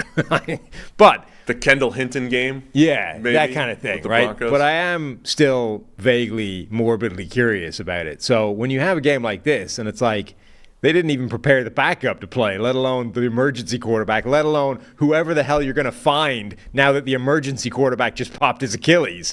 Like, they were running for a pretty healthy chunk of this game with their only quarterback of any description, a not tremendously self-preserving type of player. Like Josh Dobbs running for his life, scrambling, taking hits left, right, and center. You're like, you are one hit away from literally not even knowing who the quarterback is. Like, Cam Akers, the running back, was the emergency quarterback. If Dobbs goes down, what are we even doing here? Like, do we just draw lots? You're not doing anything useful. Get in there. You're quarterback now. You can't tell me that wouldn't have been interesting. I guess it would have been, yeah. It was interesting when, was it Levine Toilolo? Yeah. Had to play right tackle. Right. For the Falcons that Maybe one time. N'Keal Harry would have been the quarterback. Oh, just direct snaps to Harry. Yeah. And let him run it. Toilolo having to play tackle made me think the NFL should just make roster exemptions for offensive linemen. You should never allow a tight end to play tackle. That's like putting players in harm's way. And yesterday we had a running back playing kicker. Running back kicker's fine. Anybody can kick. Wow. That's fine. Not anybody can do it well, but anybody's allowed to kick. I need to have, you have an emergency goalie in hockey, right? Some dude's in the crowd, like, hey, you got to suit up. We need, Mitchell Schwartz sitting in the crowd. Like, you're going to play Mitchell Schwartz coming out of the crowd will play right tackle better than the second-string tight end. The guy in the crowd is a player or just somebody has to explain the emergency goalie thing, but it's like, I don't know. The dudes, I don't know. They grab like beer league goalies and stuff. But the guy is actually like some form of recognized goalie. He's not just like a dude. Correct. It's not just you. Yeah, but it's from like the local, hockey rink. Right. He's in the over 30 league, and he can at least move around on skates. And they throw him out there. Some dude like won an NHL game or something. I don't know. Got it. Stopped paying attention after NHL 95. Best game, though. Great game. Good game. From a Falcons perspective, 4-5. Bijan Robinson fumbled, so he won't see the ball ever again. This was Josh Dobbs ruined. He ruined the Arthur Smith revenge game. There's a lot of interesting stuff here. Yeah. Okay, the story ends up being just Josh Dobbs, and anything else that happened is completely ancillary and nobody cares. But there was a point where Bijan Robinson had fumbled, having not been a part of a key short red zone, series. Jonnu Smith catches a ball and rumbles 60 yards and scores a touchdown. Arthur Smith was busy on the sideline, composing his put down to the reporters in the post-game media scrum. Now what do you think about throwing the ball to Jonnu and not giving the ball to Bijan? And then Josh Dobbs goes out there and ruins his day. Jonnu also got stuffed on a jet sweep on the goal line. Doesn't matter. He scored the run after the catch touchdown. That's my point. And by me, I mean Arthur Smith. I know the fantasy people hate Tyler Algier because he is one of those people it's just by default because he steals Bijan carries. But Algier was legit down the stretch. He was a terrible start. But he had some really good runs down the end. And what looked like the game-winning touchdown for the Falcons, running hard, breaking tackles. Algier is good. Their target list, the Falcons, is just fascinating. So, led the team in targets, Kaderil Hodge. Because Drake, he's kind of sneaky good. Drake, he's good in that. Who's the guy in the Jags that always seemed like he was good, the receiver in 17, 18? It's Hodge. Drake London, sneaky good. Not playing. So, an already absurd, comical distribution of resources was going to get even more ridiculous this week. So, leading the team in targets, Kaderil Hodge. I don't know what he's had heading into this game, but it's not many. Second in the team, tied for leading the team in targets, Jonnu Smith with his run after the catch touchdown. Second in the team in targets, Van Jefferson, the guy who was so bad with the Rams that they voluntarily said, get the hell out of this building because Matthew Stafford will no longer throw the ball to you. You are a liability. 5 targets, 1 catch for 14 yards. Also second in targets was Kyle Pitts, the guy, everyone's wanting to get the ball. 4 catches, 56 yards. But then also in this game, getting snaps and the occasional target, Scotty Miller, Demir Bird, your guy, Mac Hollins, Michael Pruitt, and something called Tucker Fisk. I love Demir Bird and Scotty Miller have on both. Demir Bird, Scotty Miller, and Kaderil Hodge all in the same offense getting targets is they have next both level played madness. My role of Khalif Raymond's designated deep threat. And yes. You've got 2 of them on the same team. Much like the Lions have both Khalif Raymond and Jameson Williams. It's a new strategy, doubling up on the deep threat. Taylor Heineke, same up and down type of game. Gave some of those guys opportunities. Bad pick to Byron Murphy in there as well. And it's a tough one for the Falcons, man. They fall a game behind the Saints here. Yeah, the problem is that Taylor Heineke doesn't seem like he's going to be an upgrade over Desmond Ridder, at which point all you did was change quarterback. Well, such is life. We need to move on. Okay. All right, let's go. Houston Texans 39, Tampa Bay Bucks 37. Oh, this will take a while. This might take a while. Yeah, that's okay because Colts Panthers still exists later on. Texans 39, Bucks 37. That was another reset there. Back and forth game, the game of the week. You might be watching highlights for this game forever. C.J. Stroud sets the rookie record for most passing yards in a game with 470. Finishes 30 of 42 for 470, 5 touchdowns, no picks. Had a spike in there as well. But Stroud's going to be the story. It was unbelievable back and forth game. Texans kicker was hurt. They had to go for it on fourth down a couple times, and it worked. They kept having to go for 2. Bucs offense came to life for the first time pretty much all year. Baker Mayfield played a great game. He looked like he threw what looked like, so the two things, Baker Mayfield had that scramble on fourth down, as I mentioned earlier, at the same time that Josh Dobbs converted his fourth down scramble. So Baker Mayfield kept pulling the Bucs out, making big plays, throws a beautiful pass to Cade Otton for what looked like the game-winning touchdown with just how much time was left? Not much. No, not much. It was. With it was 50 under a seconds minute. left. Yeah. And so the Texans needed a touchdown, down 4. Not that even they couldn't kick a field goal anyway. Right. Unless it was, in the 20s, 20-yard range. Texans just drive down. Bobby Slowick calling the plays. And C.J. Stroud hits Tank Dell for back-to-back plays. Yeah. But the 15-yarder ends up being the game winner to go up to go up 39-37. And then a smart move by the Texans, which helped me cover since I picked the Bucs in spite out of Bobby Slowick going on Adam Schefter's podcast over ours. Right. So just to go in the preview show here, Bobby was an Adam Schefter guest, which reportedly was required. Okay, maybe not by choice. So we remember I texted him on the show. Yeah. He said, no, that was a requirement. Okay. And I said, well, I picked the Bucs getting. I don't think you told him that, though. I didn't tell him that, no. Getting 2.5. And I don't know what the final line was, but on the last play, 39-37, the Texans took a knee because they don't have a kicker. They didn't want to risk a blocked kick. They certainly didn't want to risk even just going for 2, because the only way they could lose at that point would be a pick 2. Not the only way, but probably the most likely way. There was literally no difference between having 1 more point or 2 more points. It's either you're going to lose on a game-ending touchdown or nothing. They're not able to get into field goal range. So they took a knee on the 2-point conversion, meaning if you got the Texans, given 2.5, you lost. But anyway, so I covered in that game. Well, that's the important thing. Yeah. So what do you think? C.J. Stroud, discuss. Yeah, crazy game. So as you said, back and forth. And back and forth in every conceivable way as well. So really early on, I forget who the player was, but a Bucs defender had a ridiculous roughing the passer on C.J. Stroud on what was a third down stop. Extends the drive, Texans score the next play, like a 4-point mistake, right? But Houston repays the favor, like the next drive hits Baker Mayfield, extends that drive. Like they were trading even silly mistakes and things like that. So it's interesting. You see this.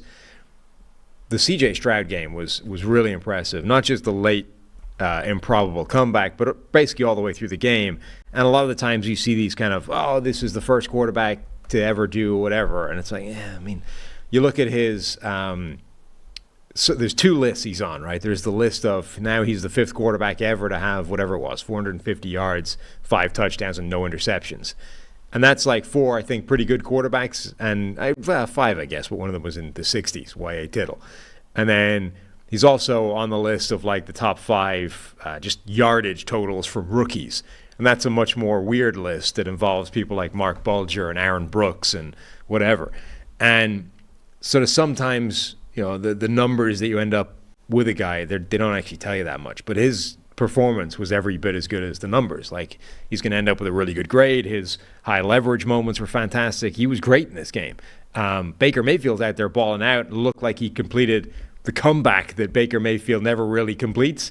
The number of drives in his career where you're like, all right, here it is, 2 minutes, 80 yards to go win it. And it's it peters out, doesn't quite happen. You're like, there is something missing there from Baker. He actually completed it, and then Stroud outdoes him and takes it away from him. So, fascinating game. C.J. Stroud is amazing. But I wanted to talk about the kicker thing for a bit. So they lose the kicker. Kaimi Fairbairn gets hurt.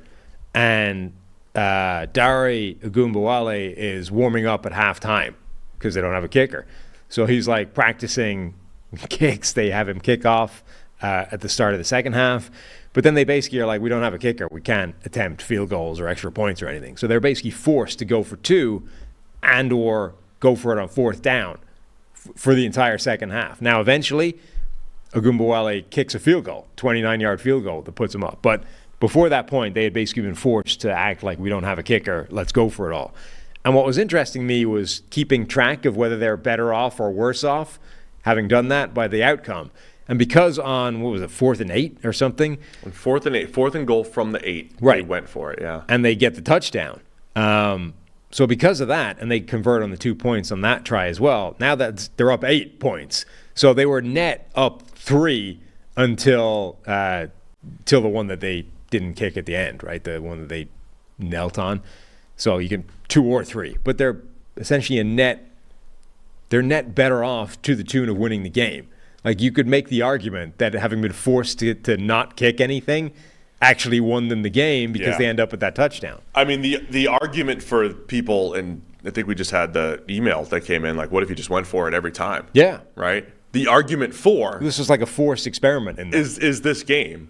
I am reminded of the game. There was Chargers-Ravens a couple years ago where the Chargers failed on 4th down and only scored like 6 points or whatever. They got smoked in the game.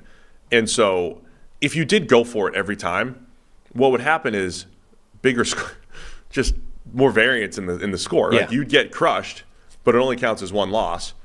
But over time, you'd probably steal some wins, which counts as wins, right?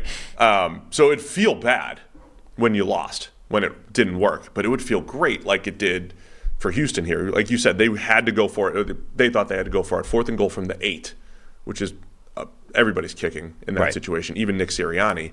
And then later, Ogunbowale kicks what should have been he picked the go-ahead field goal in the 4th quarter. A 29-yarder. It was pretty solid. It was 30-30. He kicks the field goal to go up 33-30. And then, as we said, Baker Mayfield and the Bucs lead the comeback there, leave just about 40-something seconds for the Texans, and Stroud flips the field with a couple passes. Yeah. I can't believe, by the way, that that punters are not capable of kicking off. I think they were, because there was an Australian punter who just had no history. But, like, you should teach him. You should just be practicing. I get why the punter is not able necessarily to do field goals, because a lot of teams have the punter as the holder. So you can't, like, if you have to then shift, now you got to have a second holder, and that's just adding, like, that's probably a quarterback, and the quarterback might be busy, whatever. I get why you can't just go, well, he's our backup kicker. But kicking off, like, how is the punter not the second best option here?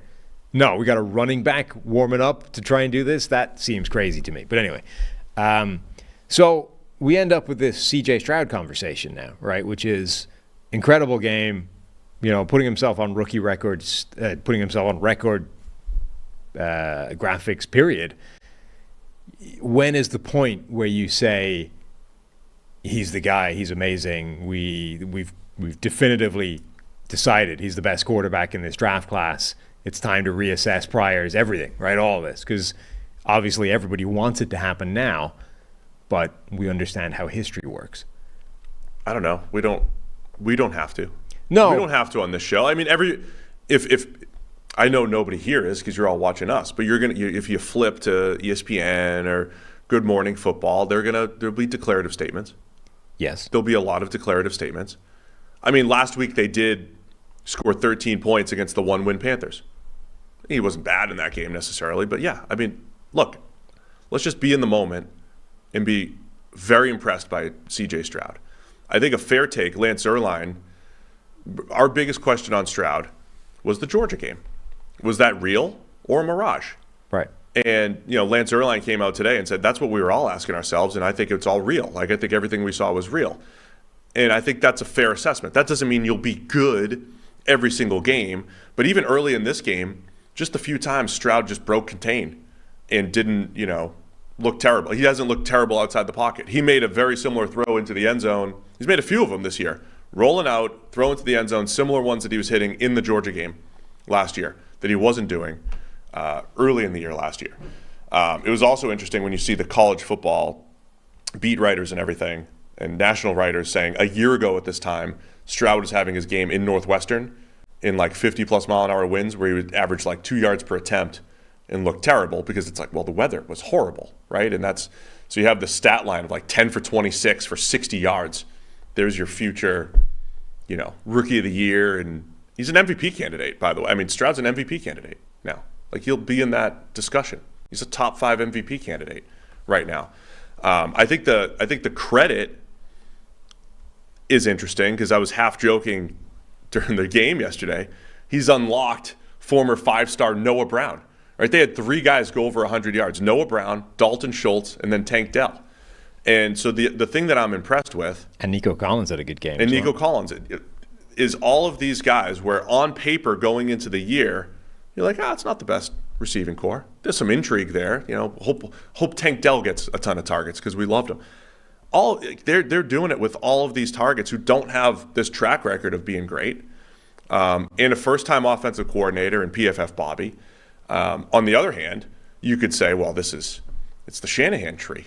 Yeah. They all have this type of success. So I'm not, there's nuance to all this stuff. But at the bottom line is C.J. Stroud is ice cold in those situations. He had the game winner earlier this year in the double move that ended up they ended up losing to the Falcons. He has this game winner. They needed a touchdown in under a minute. Those are also situations that don't always pop up. You need a touchdown, not just field goal range, a touchdown. And they did it, and he made it look easy. And he deserves all the praise and accolades. We don't need to make declarative statements off one game other than like this was awesome from C.J. Stroud and very impressive what he's done through the totality of his rookie season. Yeah, I mean, he looks very, very impressive. Like it's important not to get carried away because we talked about this the other day, like the history of we're still only half a season into their rookie years, right? And we know that doesn't necessarily tell you the truth about what players are going to be, right? You can pick a random draft class, and the chances are halfway through their rookie season doesn't tell you what their careers were going to end up panning out like. But I think you can look at what C.J. Stroud has done so far and say some of the concerns people had and I had at draft time are probably not going to manifest. Like this idea of he's been bad under pressure. He had a reportedly terrible S2 cognition score. Are we just going to have a guy that melts down and cannot, adjust and work on the fly? And,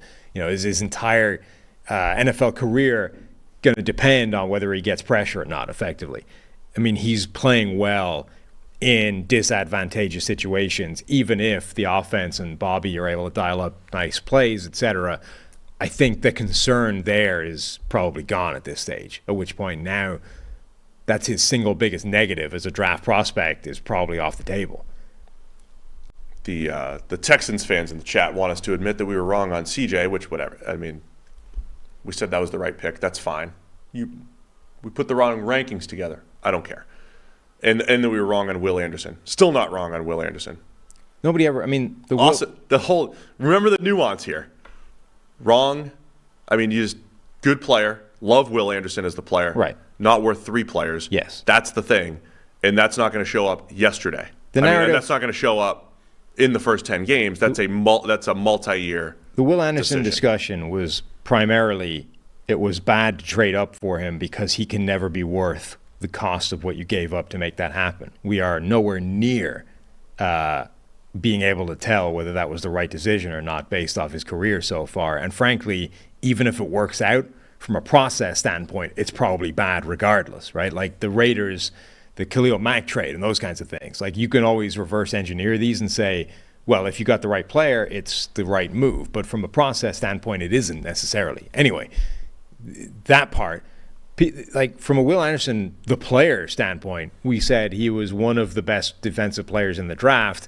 And our only quote unquote criticism was raising the question of whether he was truly in that elite, edge rusher prospect category of guys we've seen come into the league recently, the Bosa's, the Chase Youngs, and even the Aiden Hutchinsons. And frankly, at this point in his career, he hasn't been as good as any of those guys. So that part is entirely still either up for debate or we're still right about that. The C.J. Stroud thing is, I'm happy to say right now, my single biggest concern about him as a draft prospect is probably already off the table. So from that standpoint, he is better than I thought he could potentially end up being. I had him as my 4th quarterback in the draft, even though, at this point, he looks better than I thought he was. The question is, what are the other 3 guys? That's the bigger question at this stage. Yeah. So Are the draft rankings wrong? Almost certainly, because everybody's draft rankings are wrong. What is the order of those 4 guys? We have no idea yet, right? Richardson's played a few games and then wrecked his shoulder. Will Levis played 7 spectacular quarters and 1 disastrous one. So who the hell knows what he is? And then Bryce Young is struggling in a bad situation, and we don't know what he's going to be. So, those people being like, admit you're wrong about this. Well, okay, I appear to have been wrong on C.J. Stroud and his baseline, but what is the order? Because we don't know that yet.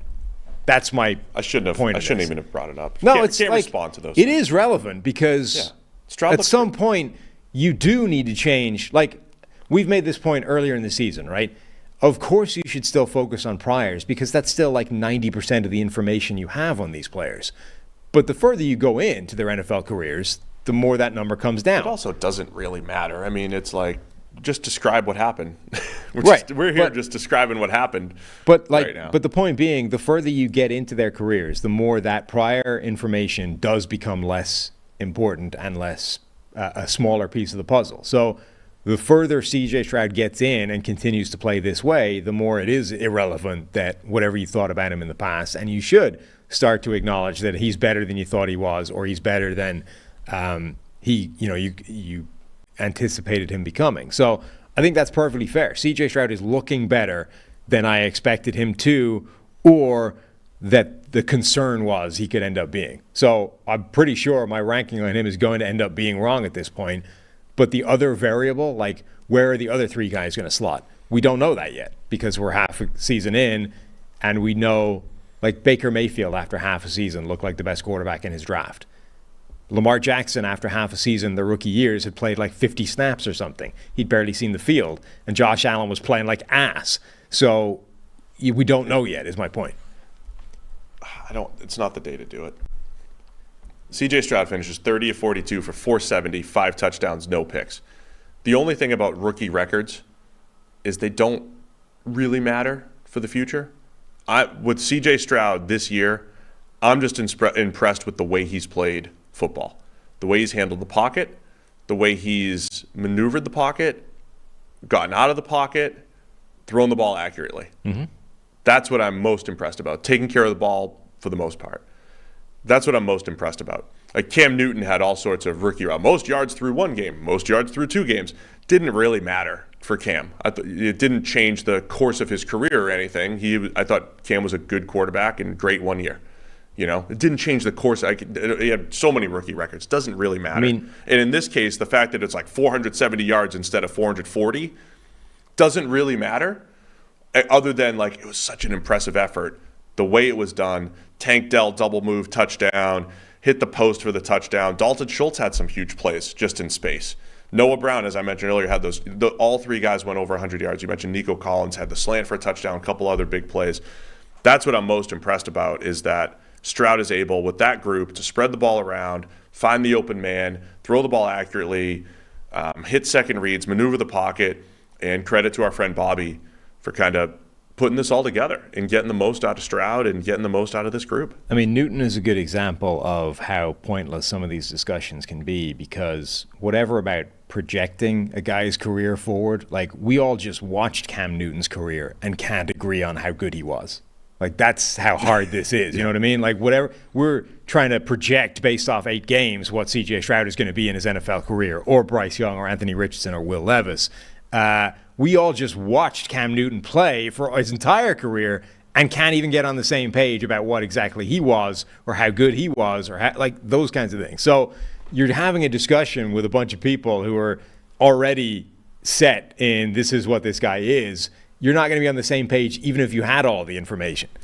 All right, we're going to – now, this is why it's going to take us till 9:30. I thought we were going to have a quicker show. Never going to happen. From a Bucs perspective, heartbreaker. They fall to 3-5. It looked like you said, Baker Mayfield gotten over this little comeback hump, big pass down the field to Mike Evans. They start targeting Cade Otton. He has a huge game, six catches for 70 yards and 2 scores.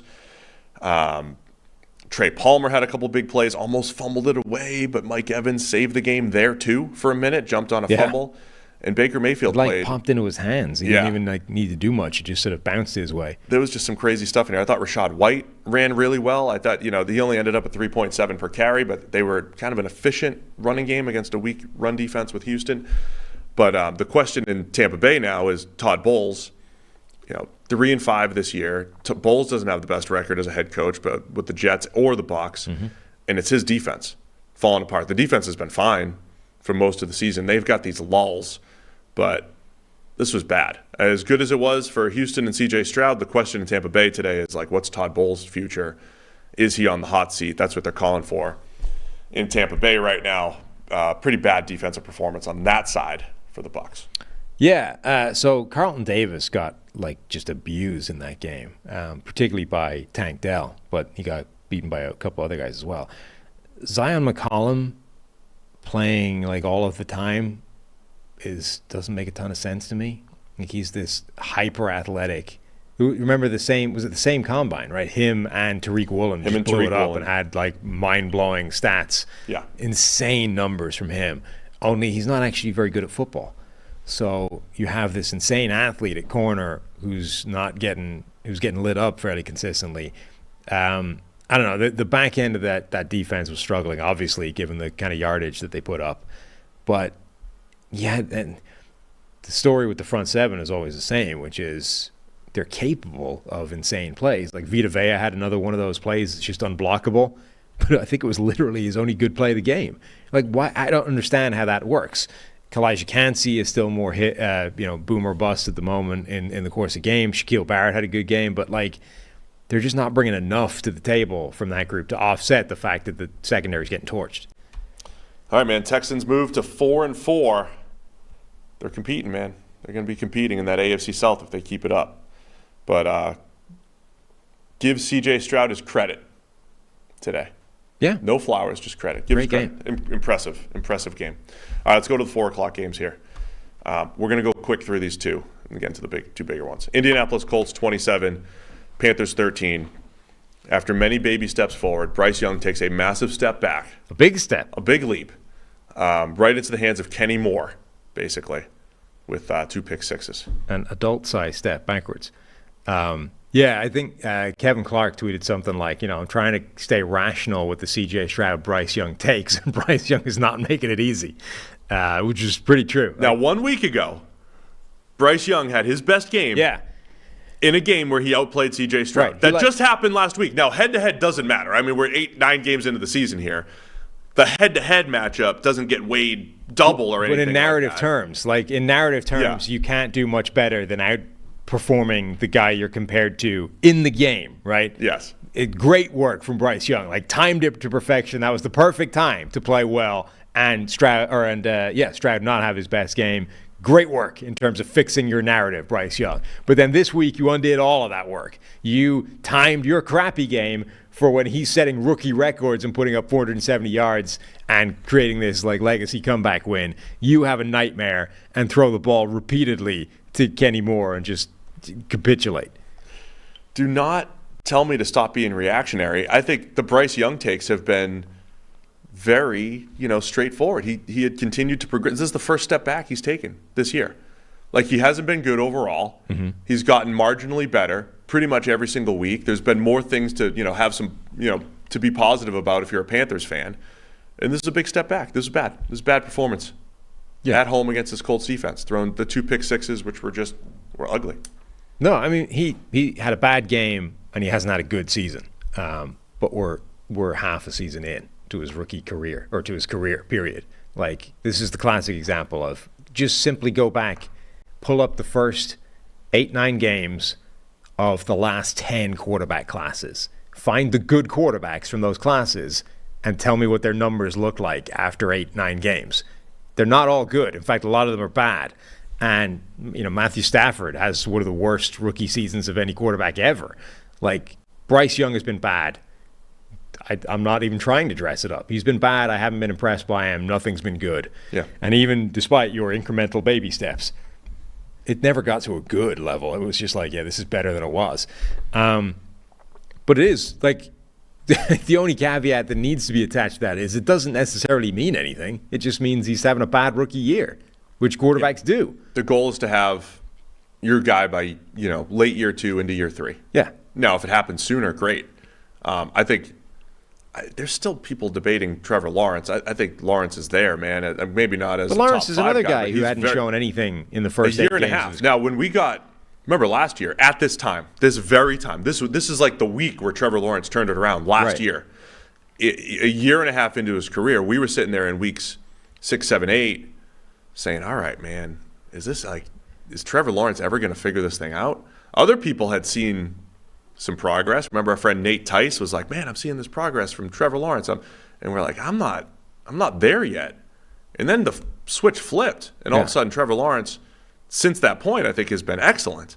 So it just takes takes time for certain guys. After 9 weeks of the 2018 rookie class, Josh Allen had 2 touchdowns, 5 interceptions, and worse numbers than Josh Rosen.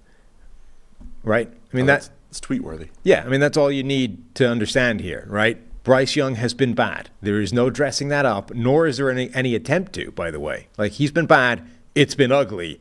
It doesn't actually necessarily mean anything. It's just that by comparison to C.J. Stroud, it looks terrible. But that doesn't mean if in a year's time, will that be the same answer? In 2 years' time, will that be the same answer? We don't know yet. Yeah, this game was kind of ugly. Except for Kenny Moore. Kenny Moore was awesome. Probably going to get defensive player. He's going to win all the awards. AFC player of the week. I guarantee he's going to be AFC defensive player of the week. And probably should, to be fair. And probably should, yeah. I mean, those are good plays.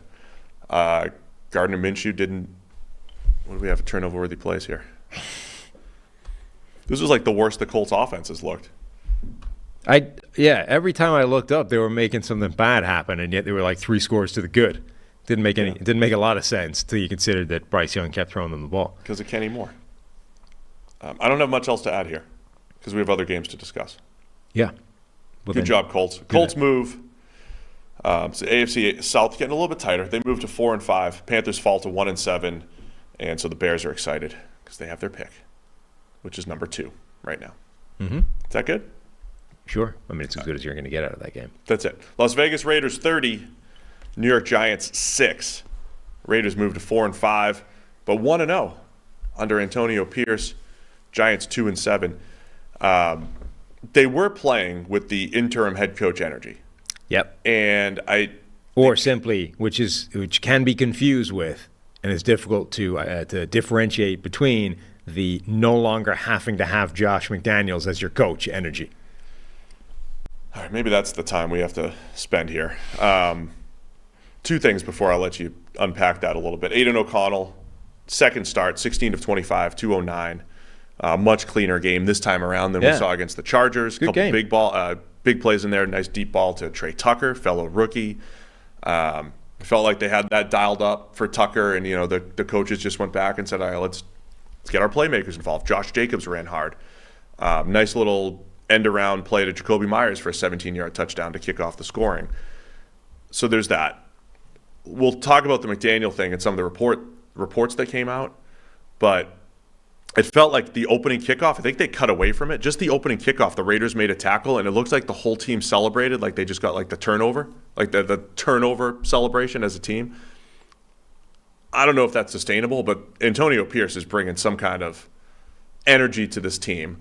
To your point, is this Urban Meyer level of addition by subtraction?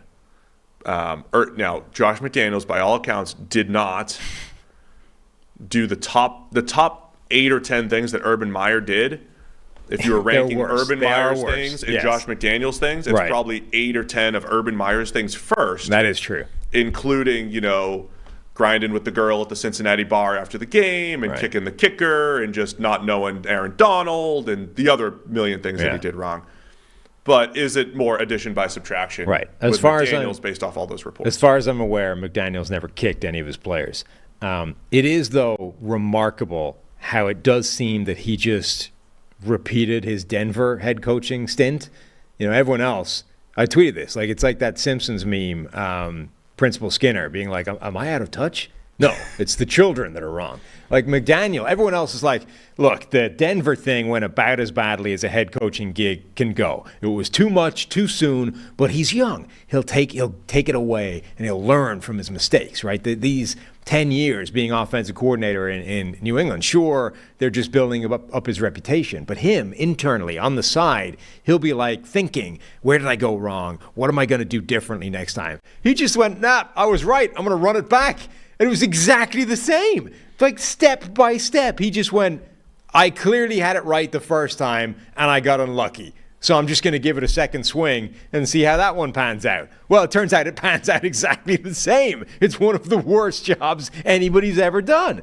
So the biggest report that came out was, I think, from Jake Glazer that I found amazing. They had this big team meeting. Everyone aired their grievances. They all ripped into McDaniels. It was like, this is what you're doing wrong. This is why it sucks. This is why everybody hates what you're doing, yada, yada, right? And apparently, Antonio Pierce kind of stepped up and almost took the bullet from McDaniels and sort of calmed it down and got everybody on the same page and was like, look, when we were with the Giants and we went up against this undefeated New England team, we thought we could win and yada, yada. This is about the culture we want.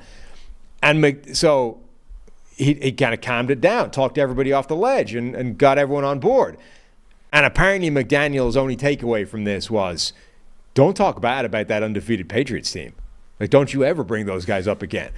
Dude, what are you doing? This guy just stepped up and saved your ass by talking the entire team off the ledge. And your takeaway was, don't badmouth the undefeated team I was a part of. I mean, that's just dumbassery.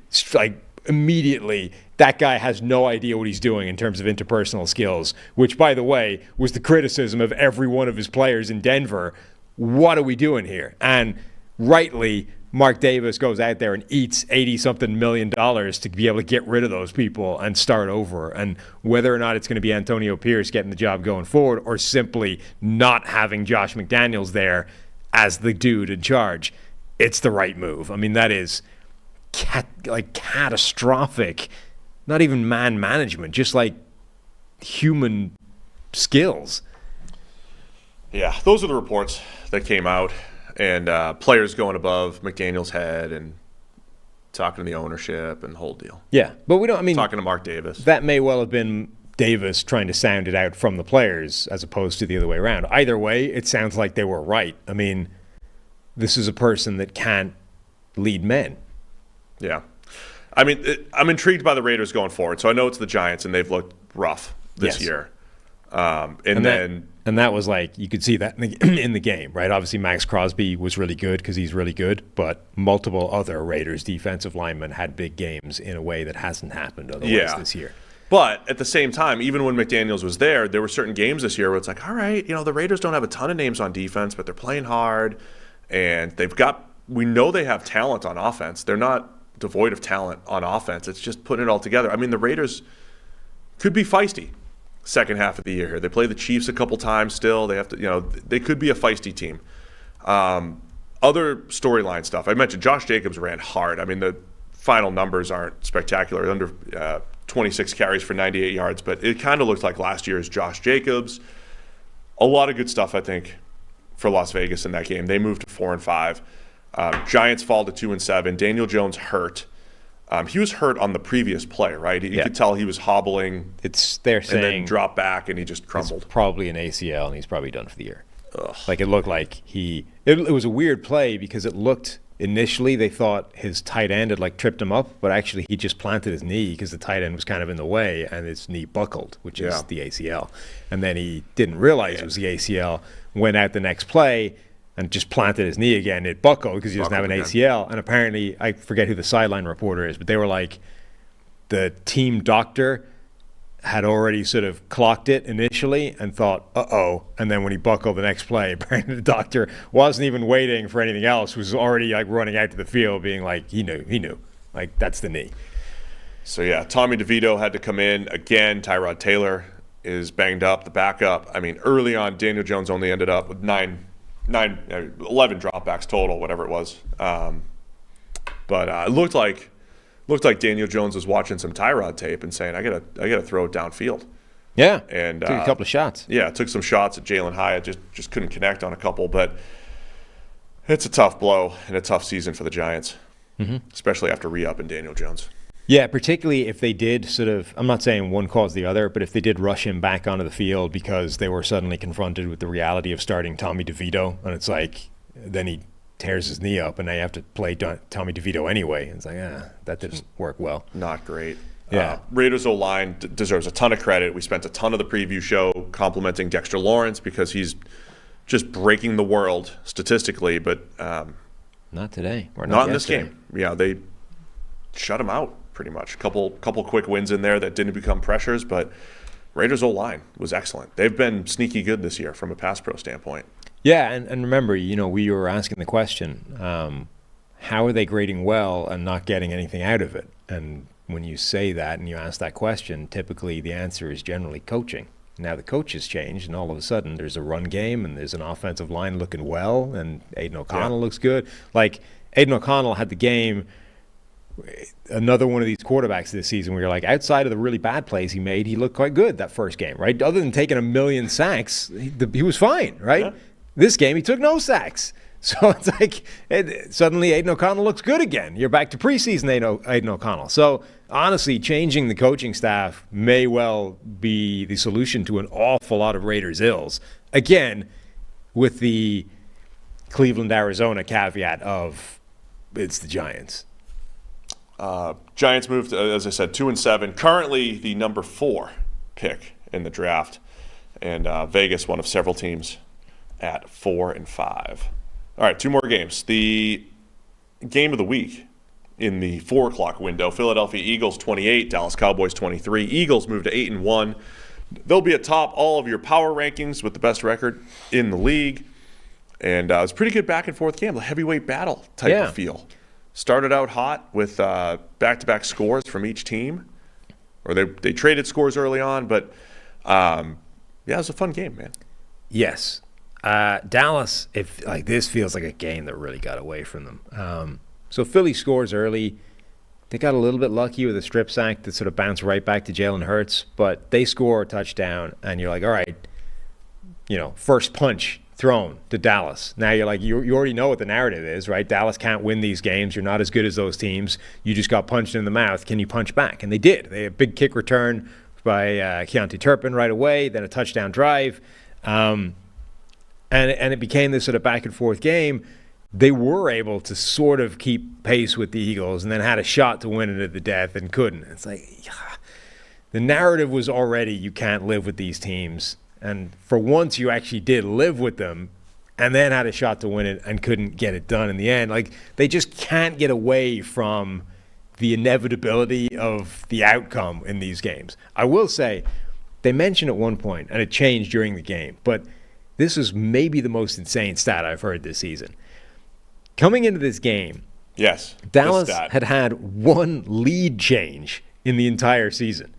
Yeah, they win games or they lose games, but those games start that way and go that way. But 1 lead change and the largest margin of victory and the largest margin of defeat. Like 20 points or something. They had the largest margin of victory and defeat. But the averages were like 20 points in either direction. Correct. So they've either been in these absolute walkovers or complete annihilations, and they don't change during the course of the game. They just, this is a game you're going to win and win easily, or this is a game you're going to get beat down in, and nothing changes. Well, 1 lead change in 8 games or whatever? That's ridiculous. Well, sometimes the stat sums up what I'm feeling, right? What I'm trying to feel here. Now, they'd only had 2 losses coming in. They lost to the Cardinals and lost to the Niners. But the stats summed up what I was feeling, because when people are like, how's Mike McCarthy doing as a play caller? I don't know. Like, what's the game flow? There's no game flow here, right? And most of the times the Cowboys win, it's not because the offense is just going up and down the field nonstop. It's because they have a special teams touchdown. They have defensive touchdowns like crazy. I mean, it's because they put together these full team efforts that are just domination, right? Like, you just played an SEC team and you're killing them because you're the Cowboys. That's what it feels like. But then, this was the first game where it was actually a a nice back and forth battle. Yeah, I mean, the Chargers game a few weeks ago had some back and forth to it. It's not like, but you're right. Like the lead change thing was fascinating. The Texans Bucks had 5 lead changes yesterday. Yeah, like to have one in the first crazy. in 8 games is genuinely insane. But that was the stat heading into it. So I want to highlight on the first drive because I have to do this, right? Nick Sirianni. Yeah, they did the brotherly shove in their own territory. That's expected, right? We've got the key play. It's 4th and 1, own territory. Who cares? Also went forward on 4th and 3 in field goal range. Jalen Hurts throws an absolute dime on a deep out. They get a 15-yard gain, score a touchdown on the next play. Sirianni, I mean, they won by 5, Sam. And when you're talking an EPA type of difference, they passed up a probable field goal, but not 100%. A probable field goal, and exchanged it for 7 points. So it's at least, I mean, just in real terms, a 4-point decision by Sirianni. And when you factor in the fact that there could have been a missed field goal, probably a 5-point decision by Nick Sirianni on the first drive, just by saying, this is who we are, this is what we're doing, we're going for it, and they win by 5. Just saying, that stuff adds up over time. In addition to, I thought Greg Olsen also made a great point about the Eagles, where it looks like their run-pass splits, like they're a run-heavy team, but they're also pass-heavy on early downs.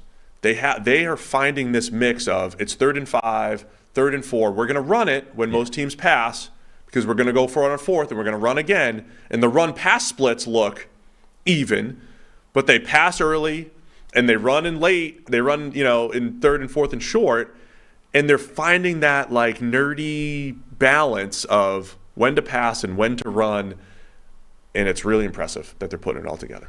Yeah, I mean, we're going to have to talk about this at the tail end of this game because that's where quite a lot of the action happened. But also, Jalen Hurts looked pretty lucky to get out of that without a bad knee injury. I mean, his knee got crunched from the side.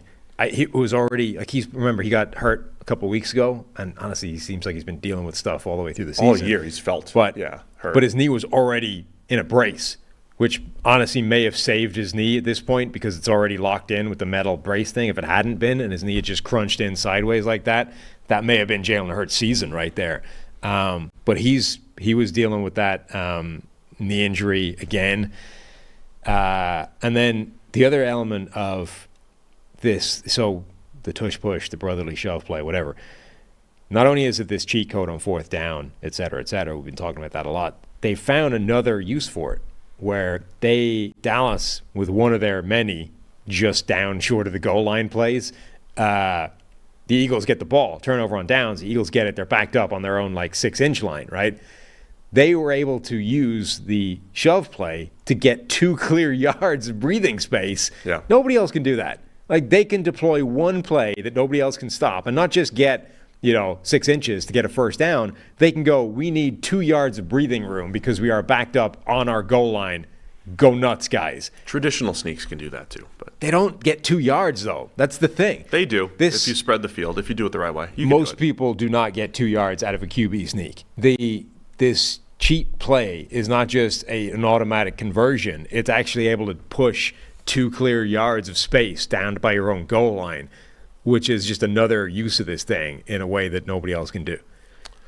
You want to talk a little? I mean, I thought Dak Prescott played a really good game. I mean, it was, sometimes Dallas in the big games against the Niners, it feels like the whole team just doesn't show up. But this was a battle back and forth. Dallas their red zone woes continue to come back. They can't put the ball in the end zone enough. They were like allergic to it in this game. I know. And Eagles in the second half, couple big plays. At the Jalen Hurts to Devontae Smith, absolute dime on the 29-yarder.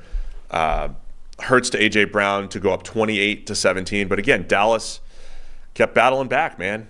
Dak hit Jalen Tolbert, had a couple big plays on that drive. Jalen Tolbert, 7-yard touchdown. They didn't get the 2-point. But even down 5, they had an opportunity. Deep pass interference to flip the field.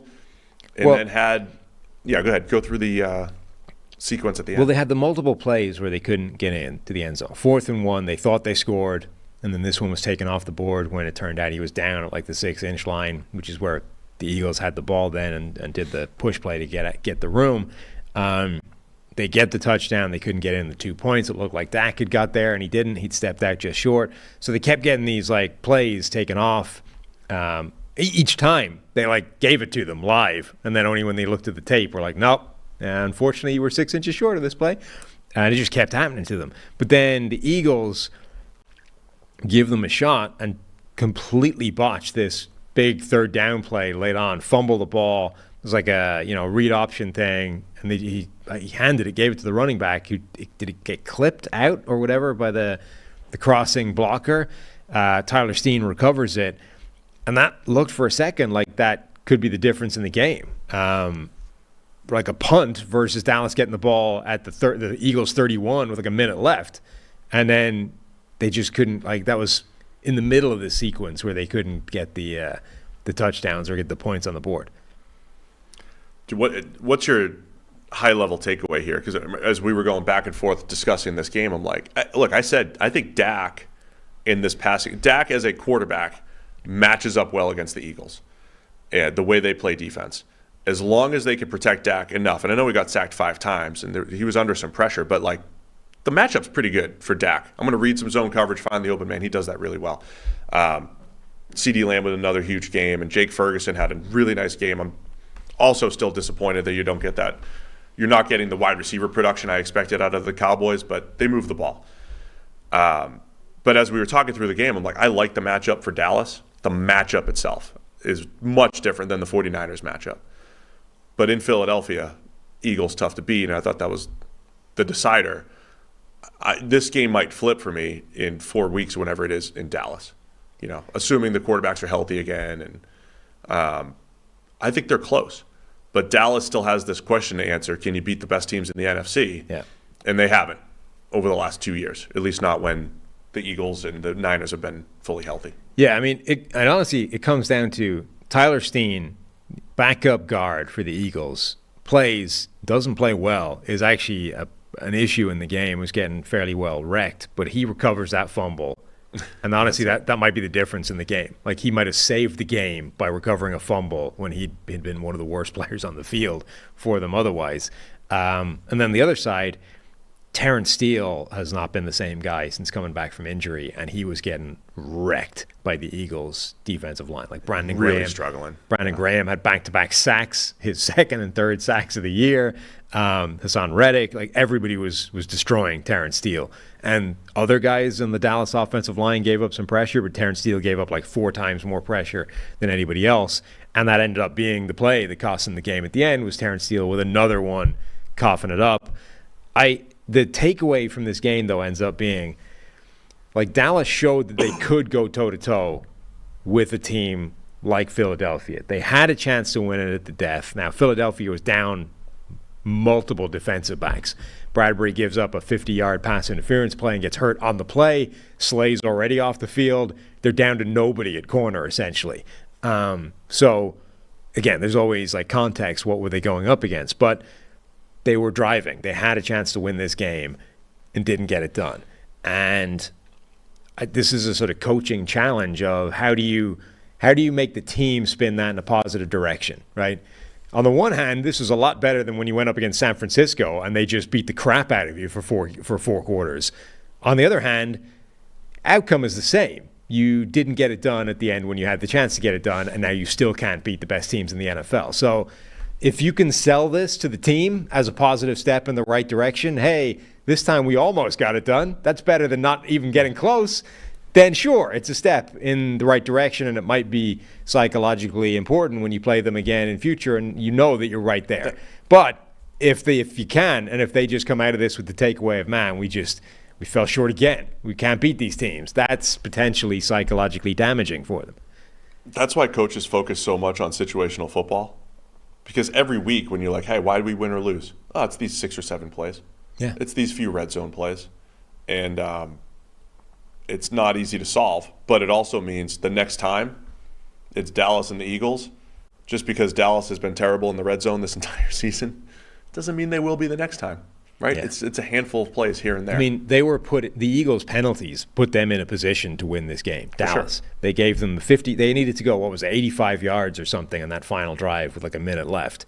the Eagles gave them 56 of those yards with penalties. They gave them the 50-yard, it was more than that actually. They gave them the 50-yard pass interference. There was another couple of penalties in there as well. And then Dallas still couldn't get it done. So they got deep into the Philadelphia red zone.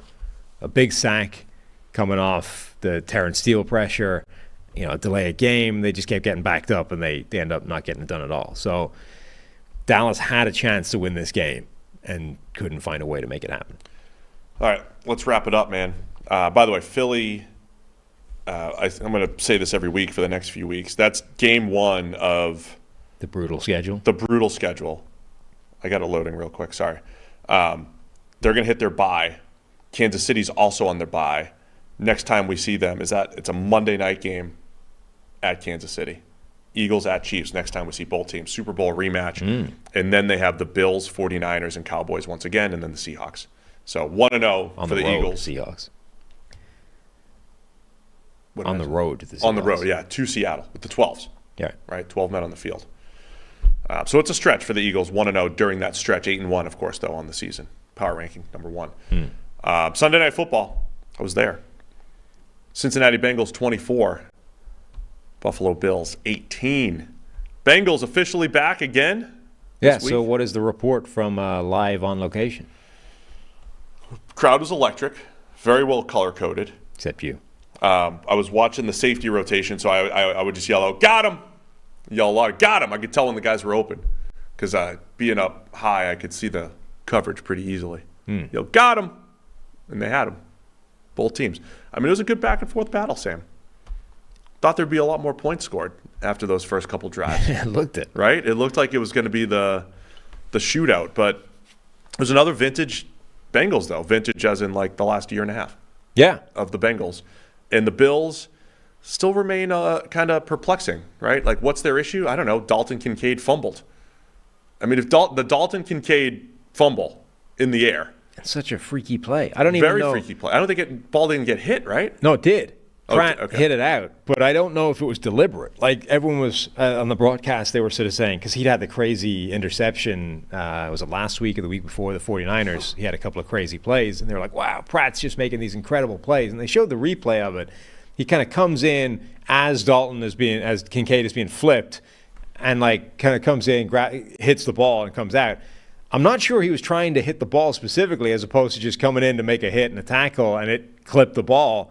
But either way, that's the play. Like, Jermaine Pratt getting his hand on the ball, knocking it out, and Kincaid, in the course of having a really good game otherwise, he did, whilst flipping sunset flip up in the air, loses the ball on the way, and that ends up costing them any chance of a comeback. Yeah, so, I mean, just from a Bills, we'll start from the Bengals perspective, we'll say. Was that their fourth straight win? They're 5-3 now. Bills fall to 5-4. This looks like vintage Bengals the same way it did last week. So now they're sitting on this stretch of last week, take it to the Niners. Yeah. One of the best teams in the NFC. This week, take it to the Bills. And I know the Bills' record isn't what it's been over the last couple of years, but that's still a very good Buffalo team. Injuries on the defensive side for Buffalo may be catching up. But again, it was a good back-and-forth battle. It's just 24-18, but Cincinnati, it feels like the Super Bowl stretch run in last year when they kept beating good teams, and it's like, hey, it's fourth down, we're going to go empty, put in Joe Burrow's hands. It's Bills score a touchdown to get within a score, go for two, the smart move to go, to get within 6, 2 incredible throws by Josh Allen on back-to-back plays because they can do that type of thing. And Cincinnati comes back out, and Burrow hits Tyler Boyd for a big 32-yarder, and it's just, hey, we're putting the ball in Joe Burrow's hands, letting him make plays, and he delivered in this game. Yeah, no, he did. Joe Burrow looked spectacular again. Josh Allen played well, but Josh Allen also had the really bad interception where he just sort of underthrows a cover 2 shot and ends up firing it at the corner rather than the wide receiver. So for every one of those, like, literally ridiculous. One of the throws he had to Stephon Diggs, where he managed to get it over a guy that was right there. That's great. Burrow also did some of those amazing throws, but he didn't make the critical mistake. Now, you also have the Kincaid fumble, and sometimes that ends up being the difference, right? But yeah. I looked at Seth on when Allen hit that. He hit the cover 2 shot, as you mentioned. I think it was cover 2, but it was over the defender. It was precision to Diggs. Crazy throw. And I looked at Seth. I was like, sometimes the difference between a good and bad decision is location, right? It's like the actual accuracy of the ball. Now, the interception that Allen threw, it did look like he had Kincaid open underneath, and he threw it to the sinking corner. It was a legitimate bad decision. But that's kind of like what you get. And it was inaccurate as well. I mean, even if you decided to make that throw, like you could potentially have fixed that decision with a pinpoint accurate pass, but this was just way off. But I guess that's my point. Like sometimes the decision's the same, right, and the accuracy is just the difference between an interception and like, wow, big time throw. And that's just sometimes what you get with Josh Allen. But yeah, we mentioned in the preview show, he had not been making those turnover-worthy plays, right? He had not been doing that a ton. And it was his only one in this game. And that was but in a game like this where you've got 2 quarterbacks playing out of their minds, like if one makes a big mistake and the other one doesn't, the chances are that's got a pretty good shot of determining the outcome of the game. Now you add in the Kincaid fumble, and you're like, well, it's just too much. Too many drives. Yeah, every possession matters. Yeah. I mean, then the Bengals becoming more well-rounded, right, on offense. As of a couple weeks ago, it was like, wow, the whole offense is horizontal. You can't connect on anything down the field. Where is T. Higgins? Well, T. Higgins had a huge game. Best he's looked all season. Unbelievable hands on so many passes, but also looked quick, man. He looked really quick and athletic. They got the tight ends involved, the non-Irv Smith tight ends. You got Tanner Hudson and Drew Sample making plays in this game for the Bengals. So that's what I'm saying. Like, they spread the ball around extremely well. It wasn't just the Jamar Chase show, because it didn't have to be. And Burrow even said after the game, hey, when they roll coverage that way, we knew T. Higgins would have some opportunities, and it was Higgins and the tight ends who did, and they came through. No, they did. Burrow, that offense looked spectacular. Buffalo's pass rush actually had a pretty good day, and it didn't matter because Burrow was playing that well. This is like, you're right, it's like last year when they had this insanely brutal run of games and ended up like knocking them all over, beating all these good teams, and going on the run that they went on. We said a while ago, like they're in a hole not just because they've lost 3 of their first 4 games, but because if you look at their schedule, it's ugly and it's not easy to win these games, particularly if Burrow isn't 100%. Well, they've won the 2 hardest games on the schedule, arguably, with San Francisco and Buffalo, having already gotten back on track with Arizona and Seattle. Now they've got Houston at home, which is a tougher game than it looked earlier. Then at Baltimore, Pittsburgh at home, at Jacksonville. So there's still some rough games coming up, but they've put themselves in a position now where, if they keep playing like this, they're back to being Super Bowl contenders. Yeah, the stretch last year that we were talking about, they lost to the Browns. They had to go to Pittsburgh, which is always tough. Tennessee, which looked tougher at the time because they were still a good Titans team. They beat Kansas City, the Browns again, Tom Brady's Bucks, and then New England, and then the Buffalo Hamlin game, and then the Ravens. Like that whole stretch, it's like, all right, 6 out of 8 games. And then once really you get the playoffs, tough. Ravens again, Bills again, and then the Chiefs, right? and then they finally lost. So that's what I always keep coming back to with Zach Taylor. I don't think Zach Taylor is bringing the same schematic advantage that the Shanahan disciples are necessarily bringing to the table. But Zach Taylor is the head coach. And for the 3rd straight year, the Bengals offense has looked different, changed for whatever reason, right? They went from run heavy to pass heavy. They went from downfield to more horizontal. Like they've evolved over the last 3 years to the personnel, and they've bounced back from adversity. And to me, that's impressive. Now, all of that said, of course, we know that the elite quarterback is the driver. Yeah. And Joe Burrow is the highest graded quarterback over the last 3 weeks. Top 3 quarterback over the last 3 years. He's the driver. Makes it easier to be the head coach, but I'm still impressed by the whole organization being able to bounce back and right the ship for the 3rd straight year, seemingly. When he's playing well, Burrow, he is virtually peerless when it comes to play under pressure. I mean, under pressure in that game, he was 10 of 16 for 125 yards and a touchdown, with a passer rating of 107. That's silly. That's basically unstoppable if a guy's playing like that. If when you pressure him, his play is still at an elite level, there's almost nothing you can do at that point other than keep pace, and that goes out the window when you have a couple of turnovers. So I think, honestly, that ends up being the story. Like, I think both defenses did pretty well, despite the fact that we're talking up the quarterbacks and how amazingly they played. Like, both defenses did a good job, and in this season of defenses fighting back, this is another pretty good example of that, where, you know, in another season, this might have been like a 38-34 type of game, but instead, 18-24 and a couple of turnovers make the difference. All right, I have to highlight the concern with Von Miller here. Okay. Because I saw people saying, hey, Von Miller nowhere to be seen, which was true. But it doesn't mean the entire Bills pass rush wasn't good. As you said, they got pressure. Burrow just made plays. Von Miller on pace. I mean, he's in the middle of by far his worst graded season. I mean, he also basically, yeah. I know he's hurt. Playing a part-time role. Yes. But he's grading in the 50s. Pass rush grade in the 50s. Even when he had his lull with the Broncos, his lull was still like, all right, you're still a good player, right? You're just going to become a rotational player late in your career. He's got 5 pressures on 76 rushes right now, and it's not productive for Von Miller. It feels like the Bills are going to need him to figure it out, get healthy, whatever it is, and be a big part of their stretch run. It's not the only issue in Buffalo. Like I said, I mean, I think Ben Solak was tweeting out stuff about the Bills have good EPA. They've got all these good metrics. They're 5-4, and on one hand, you just say, okay, the record will revert at some point. On the other hand, it's like, okay, what's missing? Is it really just the turnovers?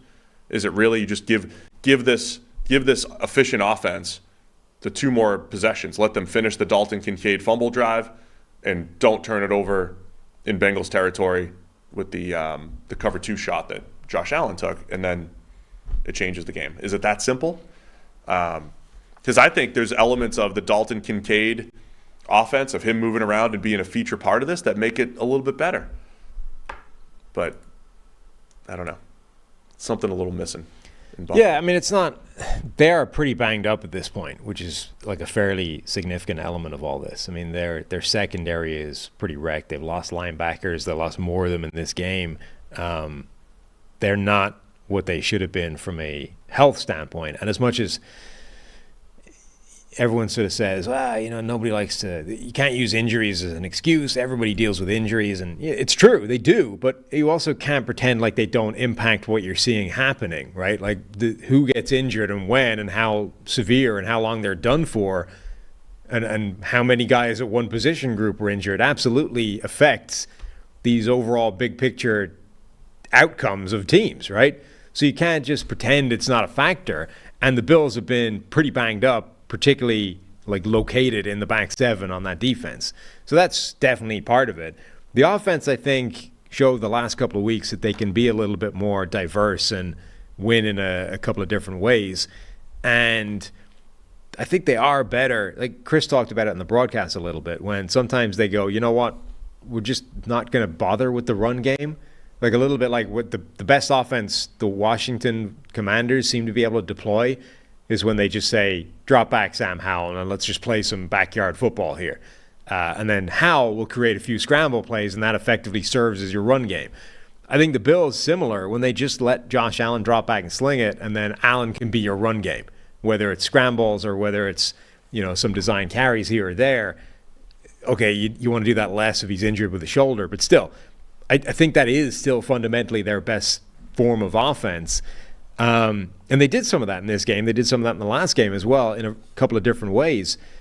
And it worked. I mean, I think I think their offense is still fine, but like the defense is banged up and they're running up against some damn good teams. That's what I'm always trying to figure out, is that balance with not run pass balance, but the how much is on Josh Allen's plate balance. Yeah. Because these last few weeks where they played, what they didn't blow out the Giants and they didn't they've lost to the Patriots, they did give other guys opportunities. They did run the ball a lot more and mix it up. And then it's like, well, maybe you should give Josh Allen more of those plays. I think finding that balance is the thing. Also, coming back to the preview show, we now have the Bengals, not just in big games against the Chiefs, but now 2-0 against the Bills, plus the quarter plus in the DeMar Hamlin game where the Bengals have looked really good against this Bills team. Is it a matchup thing as well where, hey, in the playoffs, Buffalo actually wouldn't mind facing Kansas City. They match up pretty well with the Chiefs. They can go head-to-head with the Chiefs. Right. But they might not match up really well with Joe Burrow and the Bengals, and that's what's going to determine things come playoff time. Well, I mean, I think what we said in the previous show, if you look at how the Bengals have done against the best teams in the NFL when everybody is playing well, like Cincinnati might have the strongest punch of anybody out there. I mean, in a season where the Chiefs offense doesn't seem like the Chiefs offense, and you know, when we've talked about Buffalo not being quite right, and even Philadelphia haven't quite looked right, like Cincinnati is the one team now that looks back to being where they've been in the past, and that already has a track record of beating the other best teams in the NFL when they match up. I mean, even factoring in the last sort of minute loss to Kansas City in the AFC Championship game, they've still had Kansas City's number when they've run up against them. So you kind of look, I mean, I don't know if there will be a single power rankings in the NFL that has Cincinnati number one, but I think there's a pretty strong argument that they're the best team in the NFL right now. In a few weeks, if they keep playing like this, you know, they'll be trending in the right direction. Sure. I mean, eventually they'll get there if they keep winning these games. Yeah. But like right now, if there was a game next week in a neutral field for the Super Bowl, right, and you had, forget like every team's in the pot, Cincinnati versus any team in the NFL, would they be underdogs versus anybody? Ravens. Or should they be underdogs versus anybody? Ravens, probably. I don't know. Potentially. Anyway, Bengals moved to 5-3, Bills 5-4, so they're a game off the lead in the AFC East behind the Dolphins. That's it, man. It's going to be a quicker show. Mm-hmm. And here we are. But people are watching. People like tuning in. We appreciate everybody that tunes in. That's it for us today. We'll be back again tomorrow reviewing Monday Night Football. Enjoy Chargers-Jets tonight. That's it for us, man. Thanks to everybody for tuning in. We'll see you again tomorrow, and I'll see you guys on Wednesday.